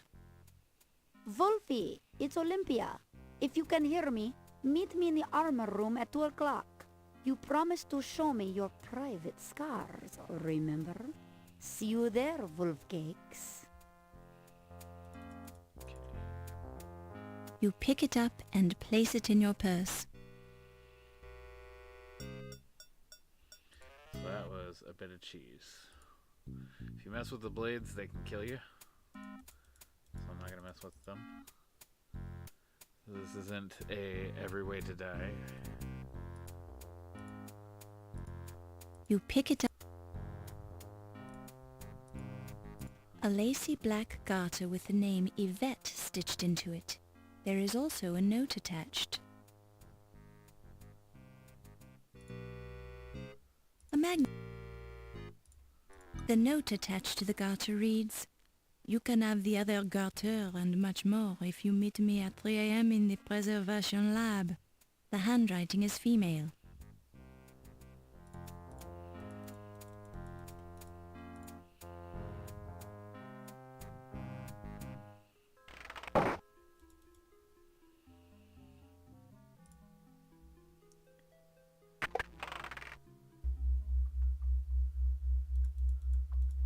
VAT 10 is VAT 10, VAT 9, VAT 14, VAT 13.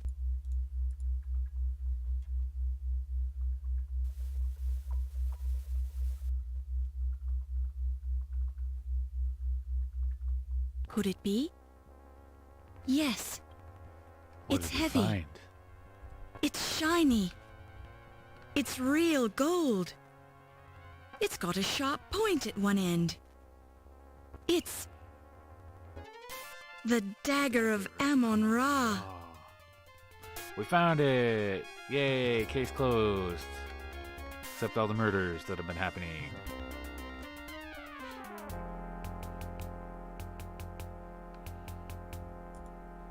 You pick it up and place it in your purse. Boy, the alcohol So you can't do that many times in a row or you'll fall in. Oh, good she's evening, in Miss here. Bow. Hi, Dr. Miklos. I'm sorry if I startled you. Oh, that's okay. I enjoy being startled. And please, call me Olympia. Okay, Olympia. You enjoy being startled? It gets the blood flowing. I love it. I was just trying to find Daisy, my ferret. She usually has the run of the museum, but it's time for me to feed her. And you think she might be in here? Well, she's been spending a lot of time in here lately for some reason. She probably likes the unusual smells. Who knows? Can I help you look for her? Thanks, but I'm sure I can find her. Would you mind leaving me for a while so she'll come out of hiding? Certainly. Sorry to disturb you. Fräulein Bow, this laboratory is dangerous and verboten to the public. You will leave now.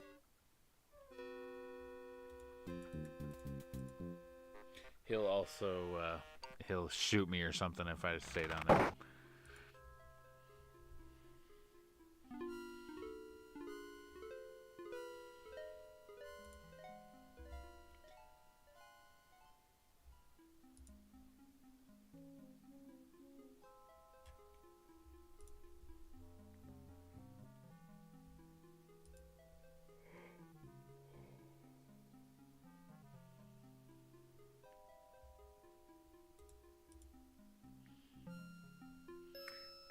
So, need something from this. You pick it up and place.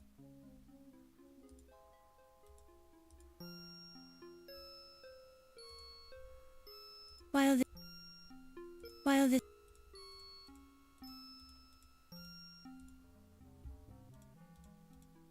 Okay, now it's time to advance some stuff.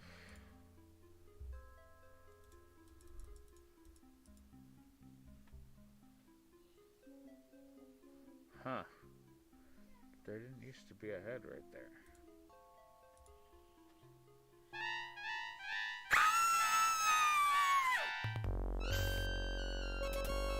Oh no! That doesn't look like a life mask.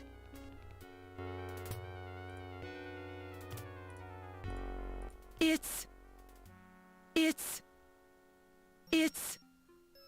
Ziggy's head! You reach out sadly towards Ziggy's severed head, then draw away. He's clearly beyond all help.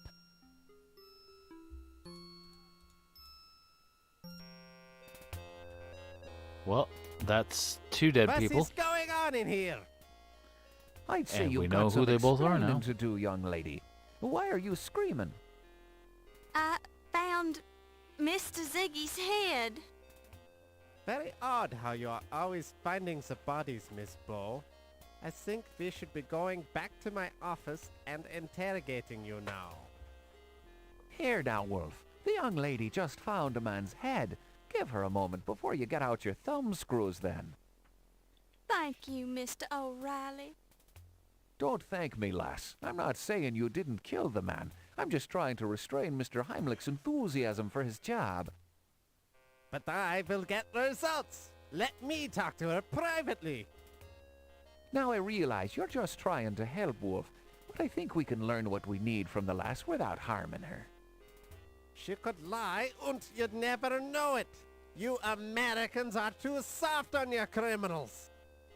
I just walked in and found his head, that's all. Well, Mr. Heimlich does have his point, lass. It's a wee bit curious that you keep showing up at the murder scenes before anyone else. How do you explain that, then? Just lucky, I guess. Well, you do seem a wee bit small to be sawing off a man's head, I'll say that much. Thanks. This Fräulein could have had help. Or maybe she's very clever. Or maybe you're trying to pin the murders on her, so you can find the murderer and save your job, eh? My job is quite secure, Herr O'Reilly. Oh, really now? A security chief who allows burglars to steal the exhibits, then overlooks several murders happening under his nose. I'd think twice about your security methods if I was running things here. This is hardly the place to discuss my methods, Herr O'Reilly. We have a suspect to interrogate. Correction. We have a murder scene to investigate. We can talk to the lass later when she's had a chance to calm down. Thank you again, sir. You're a sturdy one, I'll say that much for you. One scream and you've got your head together again, so to speak. Just don't try to leave the museum. I can't leave. I'm locked in. Good. We won't have to worry about you then. All right, Wolf. We've got work to do. Let's go get the crime scene tools.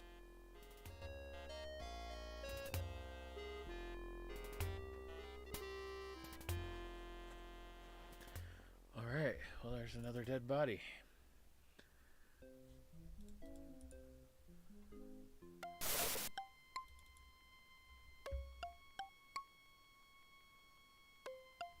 Nope, still too early.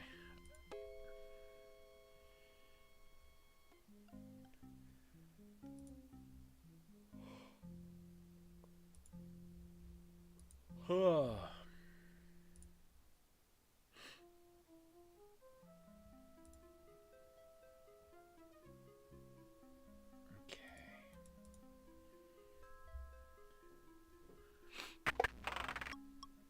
Ooh. A paper cutter with a red blade. The red stain on the paper cutter blade could be red ink or blood. Perhaps the last person to use it had an accident? I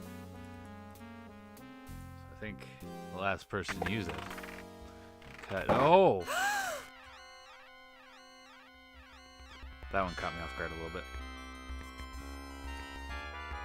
The letters C and P are carefully written in blood on the desk, as if they were put there by the dying President Carrington. The glass on the clock face appears to have been smashed during a struggle.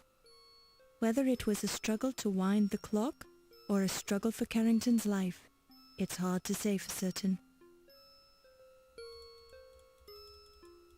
The clock appears to have been broken at exactly 12:04 a.m.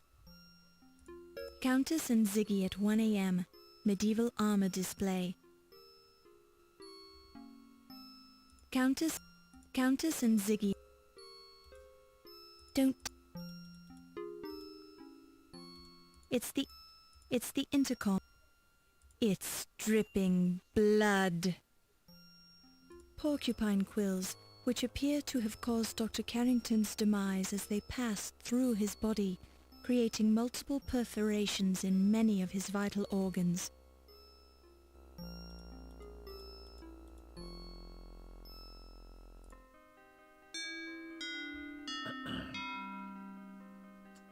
So it's now 12:45.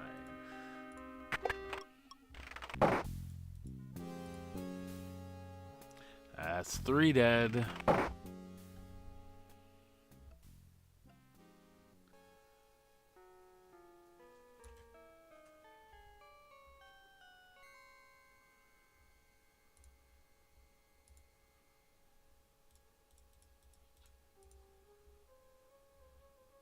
Inspect this.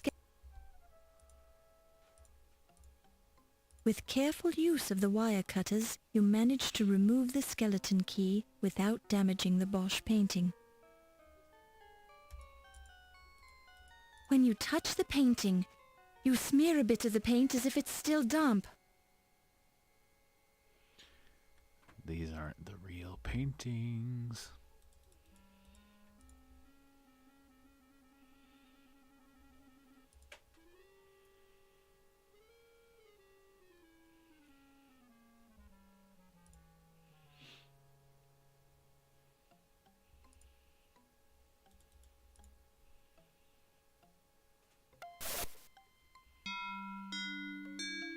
One o'clock.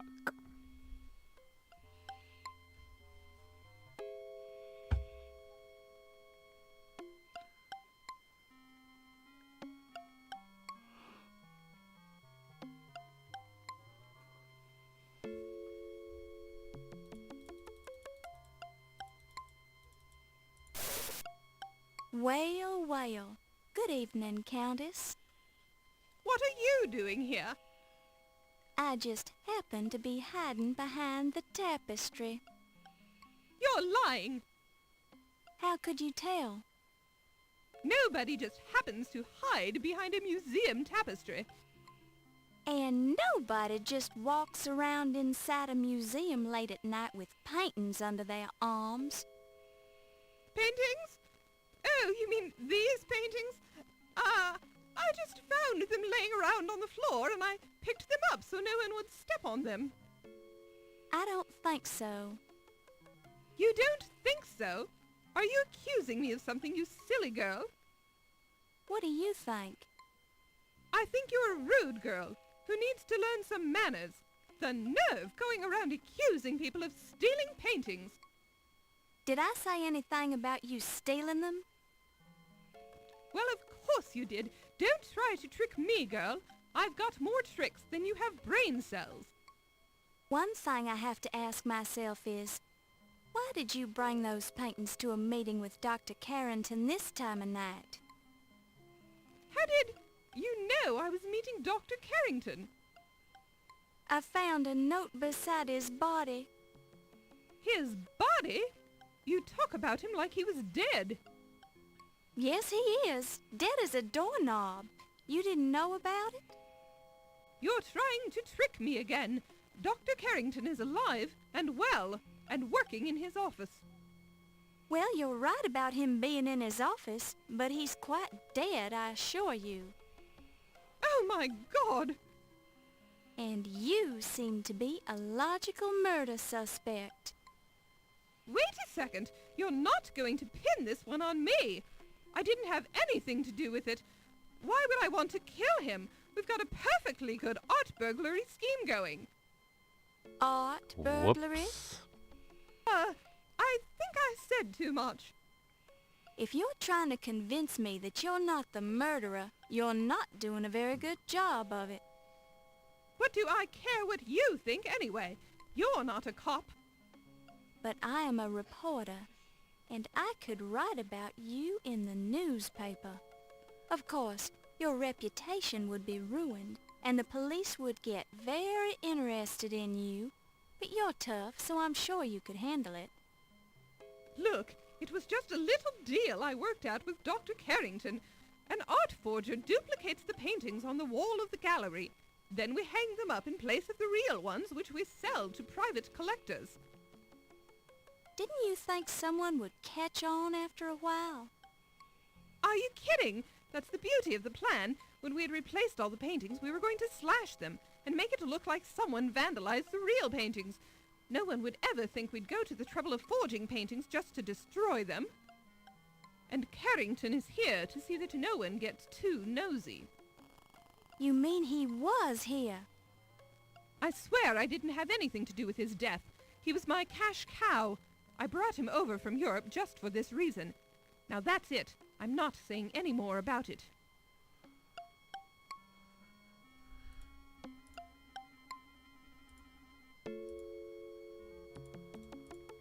I don't feel like talking about that now.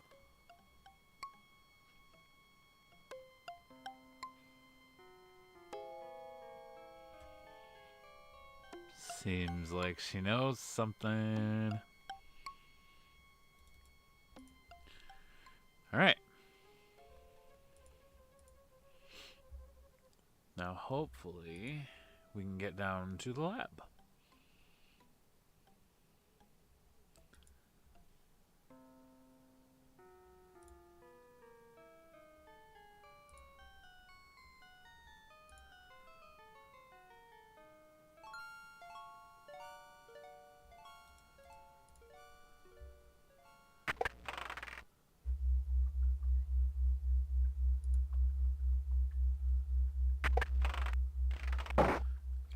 You pick it up. Don't touch it.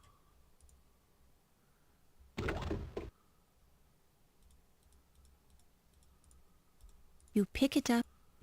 Okay, so I'm going to get this in my inventory. This trunk is... While this...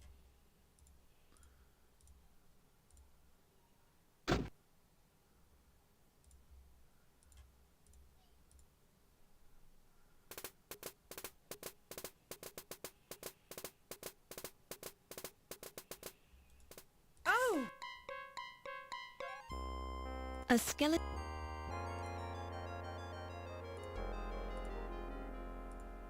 It appears...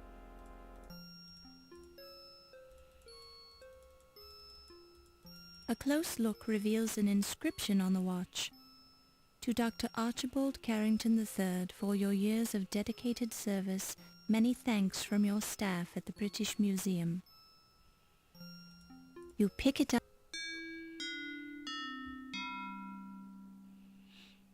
145. Okay, so I need to fill this. Over here.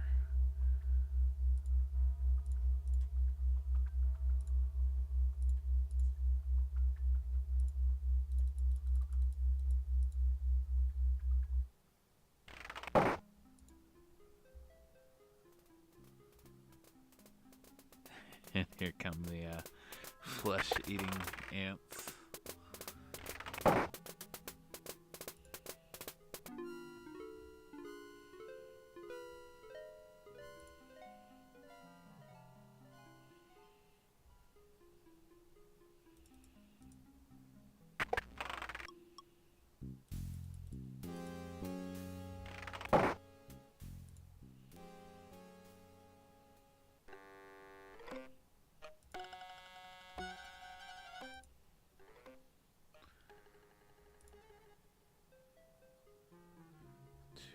Or 140. Oh, we gotta go all the way over to the armor room again.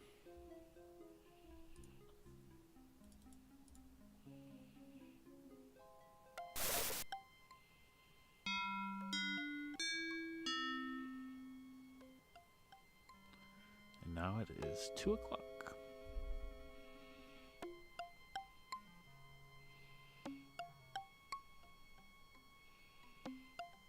Wolfie, your facial scars are so wonderful. How did you get them? Fencing, Maestro. As a young man, I would fence with my Heidelberg friends. We would stop our opponent's saber just before it went through our faces, which would make the scars you see now. Ah, that is very interesting. You did not use masks to protect your faces? Nein, that would have been considered unmanly. You'll have to show me how to do that sometime. There are many things I can show you, my strudel. Perhaps we should go somewhere less public, Wolfie. Oh yeah, good idea. Particularly since there's that annoying reporter wandering around the museum. That is not something I would have allowed if I was running things here. Give it time, Wolfie. Perhaps you will be running things here someday, if I have anything to say about it. Oh? What can you do? There are ways, but come, let us speak of these things in more privacy.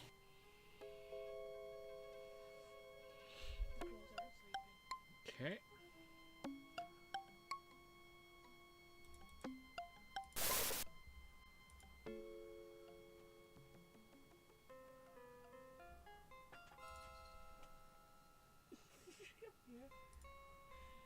Uh-oh.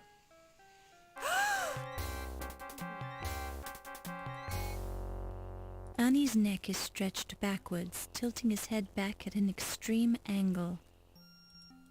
Ernie's... I need these. Upon close inspection, you see nothing new here. Despite your...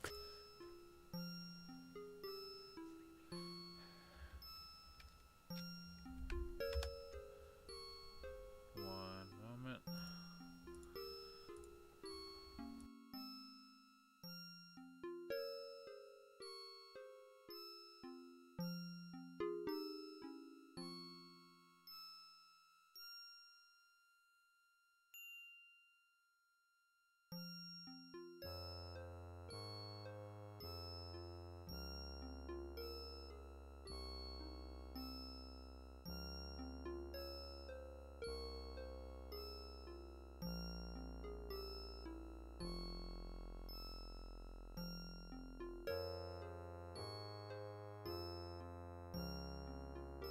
The heavy twilled fabric of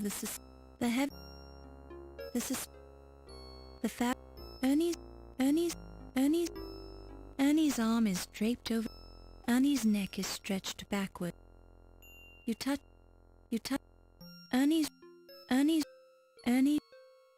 The pants feel dank and wet. These are animal hairs of some sort. You pick it up and place. The suspenders are damp but intact and reek of alcohol or something similarly chemical. A minute inspection of Ernie's left arm reveals nothing suspicious. Despite your closest examination, you find nothing unusual. You look carefully for bruises or contusions around the neck, but you find nothing. The pants are intact, but the smell emanating from them is noticeable. It's as if he took a swim in bathtub gin. The leather of Ernie's shoes are soaked through and through. The scent is an overpowering mixture of sweat, shoe polish, and alcohol. You examine Ernie's head carefully, searching for contusions, bruises, or other evidence of foul play. You see little, but you do notice a faint odor, not immediately identifiable.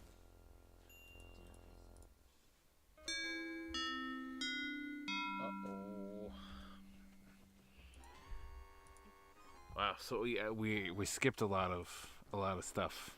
Ach, you are smelling like the brewery, mein Capitan. Either you've been drinking, or you've been eating too many of those grapes. Sure and begorra. A man needs a little nip from his flask now and then, doesn't he? Personally, I do not require the drinking of the alcohol. It would impair my mental and physical skills. Ernie Leach has been murdered! What was that, lass? Ernie is dead. So, you finally come to us to confess. Is that it? Confess? No! I'm reporting a murder. And you was the first one to find the body again? Well, I guess so. Quite a coincidence, Fräulein. I think we should be interrogating you to learn the truth. I've had enough of your lies! Calm down, Heimlich. If there's any interrogating to be done, I'll be the one who does it. Now then, lass, where did you find the body? The mastodon room. He's hanging from some mastodon tusks. Ach, he's probably just sleeping on the job. No, I'm sure he's dead. Well, I'll go take a look at him then. If I need to talk to you, I'll find you later.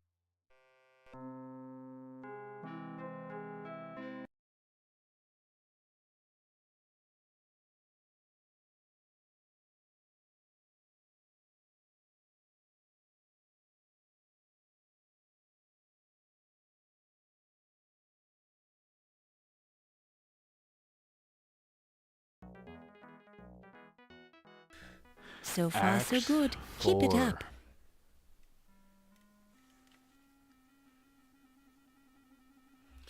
Alright, so a lot of people are dead. And there's still some more people that are gonna die.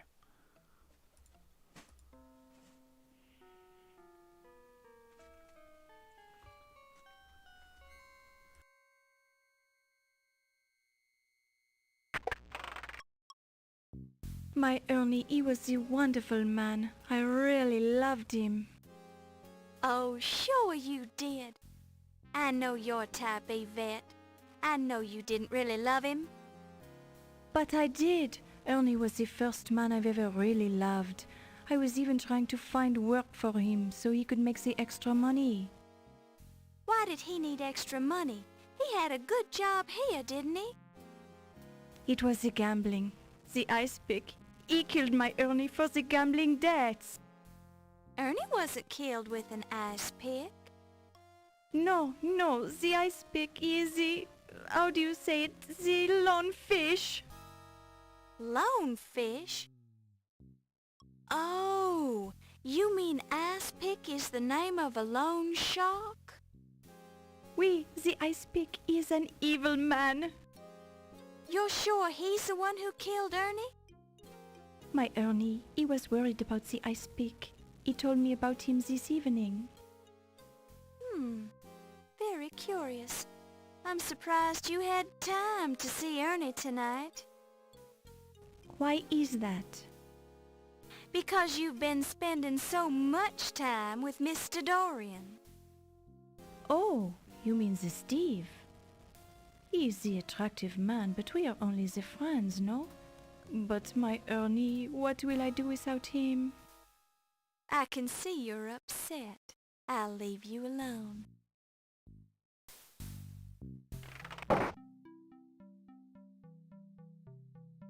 Steve! Oh, Mr. Dorian. Miss Bow. Thank you for showing me your scars, Steve. They were very, very nice.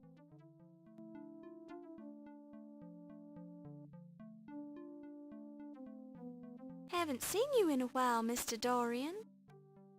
Well, women keep carrying me off. Carrying you off? Yeah. First, Miss Delacroix pulled me away from the party to show me the old master's gallery. Then there was Dr. Miklos. She's been pestering me about my scars ever since she found out I worked on the docks. Weird lady. You don't seem too upset by all the attention. Well, I would rather have spent the time with you. I'd think a big, strong man like you would have been able to get away from them if you wanted to do so. Well, I hate to be rude, and I did end up finding you here. Have you heard about the murders? Murders?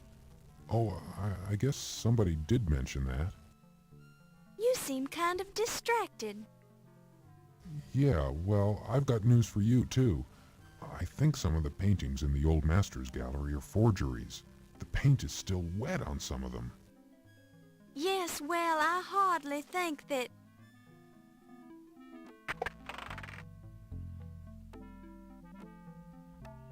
Oh, Steve, a terrible thing has happened. Ernie is dead. Ernie? Yes, my Ernie. What will I do? Oh, I need a big man to cry on. Please, come into my office. Sorry, Miss Bow.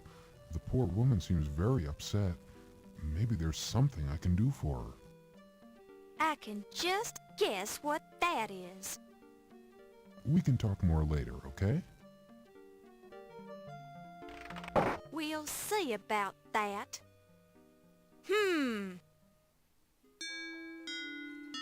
You hear muffled voices coming through the door to Yvette's office.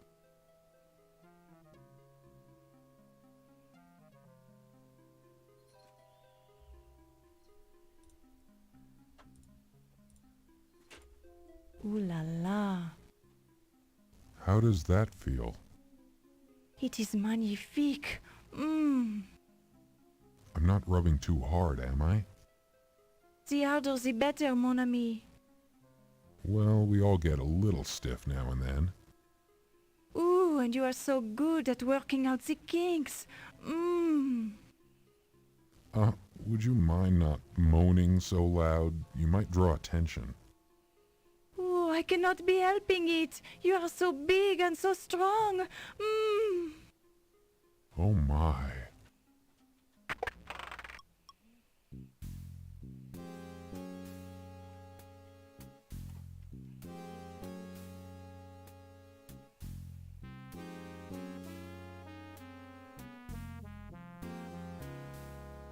Oh, dear.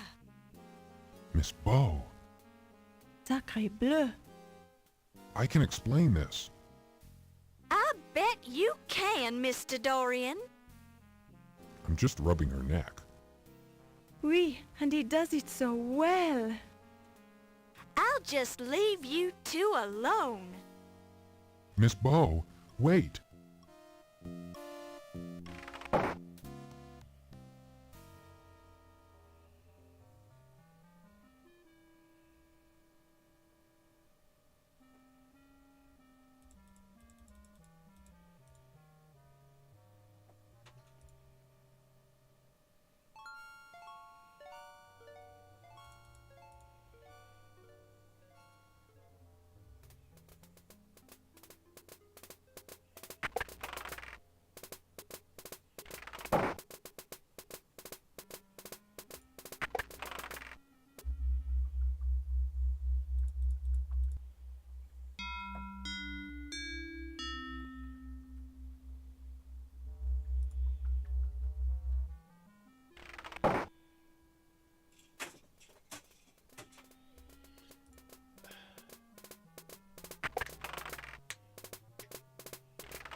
He's not gonna react till I get up.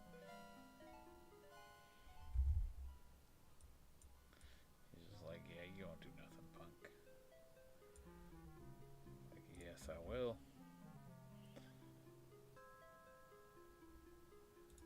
The subject of this sculpture looks curiously familiar.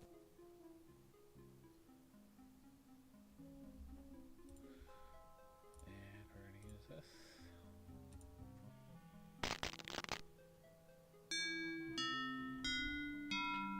Oh no.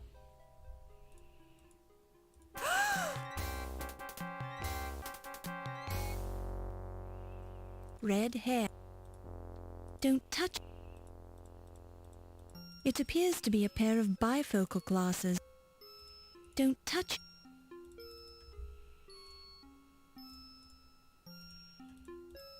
You pick it. You pick it.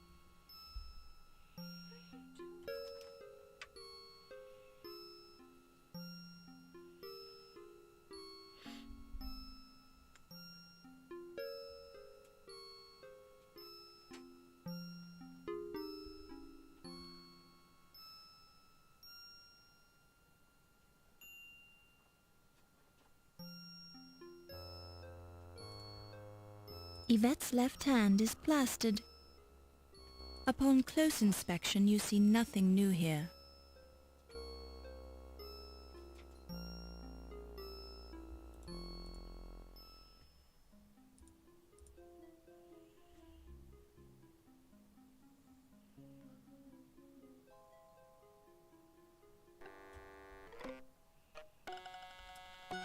Oh no. Countess, why are you tied up on my desk? Your face has certainly changed to an attractive pale color, my dear. You seem a little under the weather.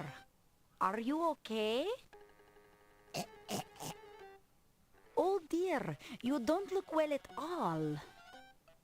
O'Reilly! You want Mr. O'Reilly? Okay, just wait right here and I'll go get him.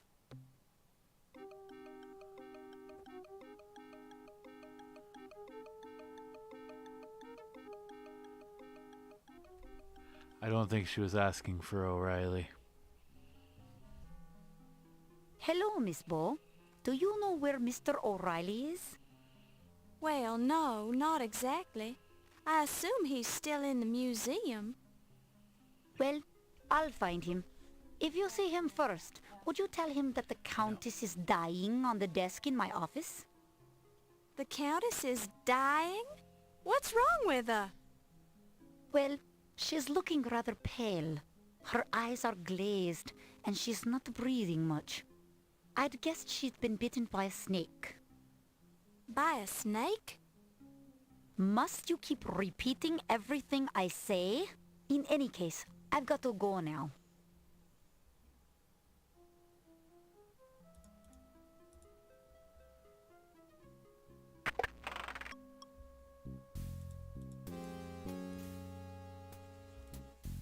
Red hairs.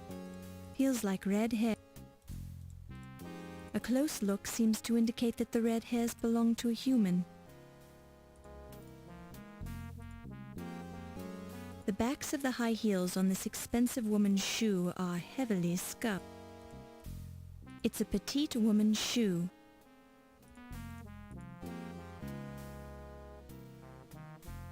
You pick it up. It looks like a piece of fabric torn from Yvette's dress. You don't need it. Leave it here for the police.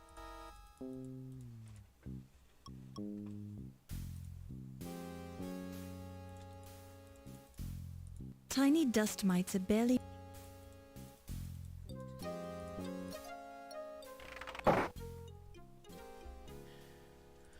Okay, so let's just do a recap. I got my snake oil with full bottle. I got the lantern. I got the cheese. I'm going to need that. I've got the snake stick, the bone I'm going to need. I got my wire.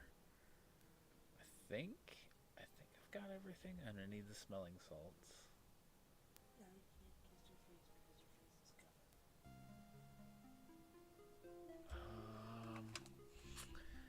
I think I'm good.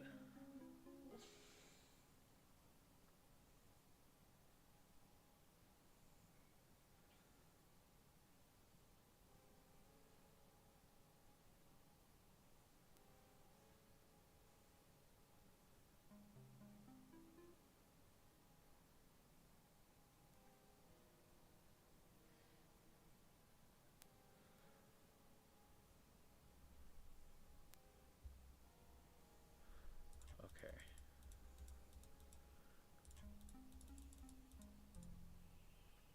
So before I do any of that,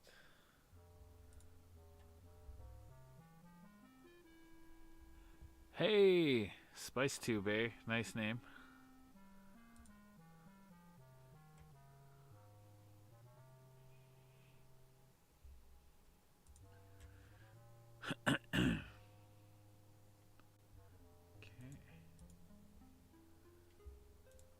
You pick it up and... The blood is red and almost dry. There seems to have been a struggle here. Okay, now we have everything we're gonna need. to finish the game. So we're going to go ahead and end Act 4 here in 2 seconds. Maybe longer than 2 seconds. But yeah, we're going to go ahead and end this camp, or this part of the game. So many dead people now.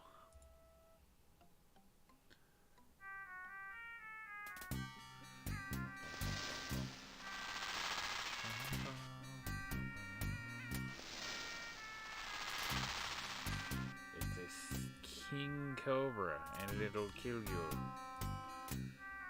Snake oil. Snake oil. Want to get it back into that corner. And snake oil.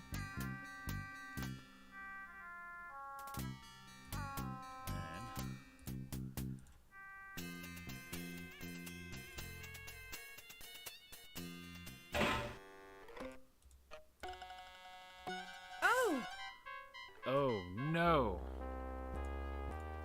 You pick it up and place it in your... I think I need the magnifying glass. We need the smelling You pick it up. salts. You detect a trickle of what could prove to be cobra venom. You deem it wise not to touch it when you remember that it's a neurotoxin that causes progressive paralysis leading to respiratory failure. That biology class was useful after all.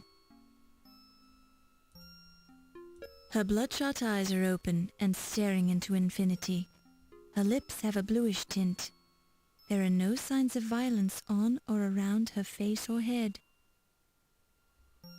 She's just tied up and left here today. Her fingernails are clean and unbroken, showing no signs of violence. There is no sign of blood on the desk, although the surface is a bit scratched.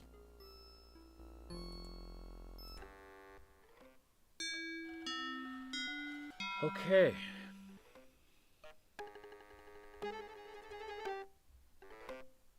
I can't save it here. Alright, so this part I have to really concentrate for. This is where things get a little rough.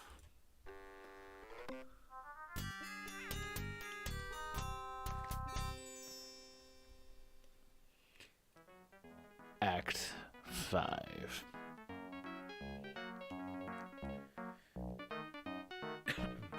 Rex takes a bite out of crime. With a little more effort, you'll be the best investigative reporter Tulane ever graduated. Okay, yep, go this way. So close this, and no, Looks like I need this, and then we go through here.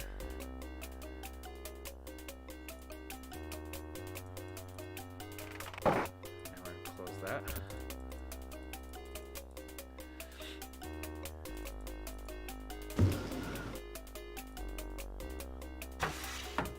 Open that. Run in here.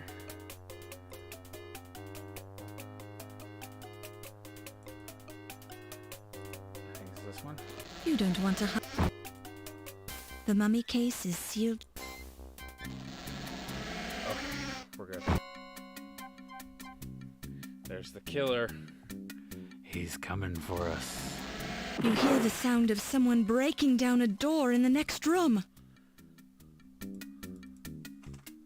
It's all good. I've done this so many times, I shouldn't screw it up. I really hope I don't, because I don't have a save spot.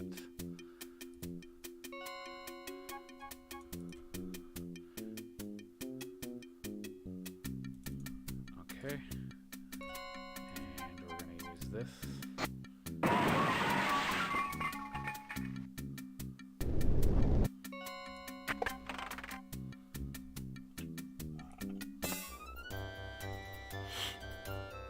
So far, so good.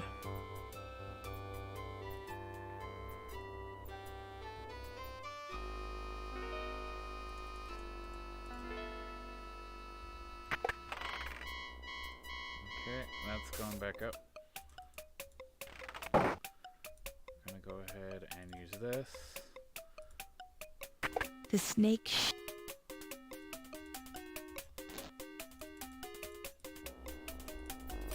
Oh, come on. No! Oh, gosh. I shouldn't have closed the door. Oh, no.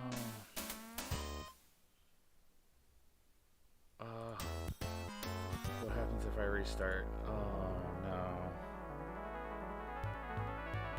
Oh, no. I screwed it up.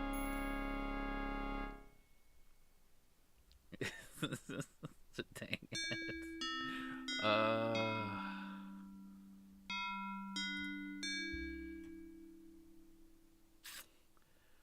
Well then.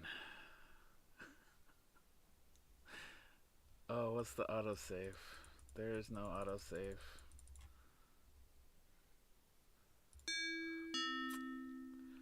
Well, I am. This is the importance of saving your game. Oh, man. So obviously we're not going to do all that again, because this has been going on for 2.5 hours.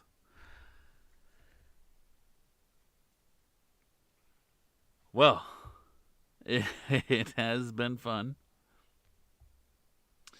I'm sorry I didn't actually get to beat the game, because I guess I goofed there by closing the door. I shouldn't have done that. And yeah. Dang it. So confident. I was right there too.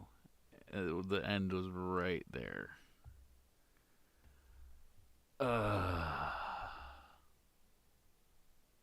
You know, maybe what I'll do is I'll get there again off stream, and I'll record the last little bit of it and put it up in a video for those of you who want to see the ending and see the various different ways to end the game. I'll do that. So yeah, it has been fun. If you've been around for this whole time, thank you for sticking through with me. It's been another long stream, and if you enjoyed this, leave a like, leave any comments you want, and if you want to see more something different streams, go ahead and subscribe and hit that bell icon so you get notified when I'm doing another one. And more importantly, if you guys have anything you'd like me to take a look at based on some of the something else or something different streams you've seen so far that you think I'd like, and I might take a look at it, and we'll see if that'll be involved in our next something different stream. But anyways, on this this very disappointing note, gosh darn it. Always save your game when you're playing something like this. No. Have a great night. Bye.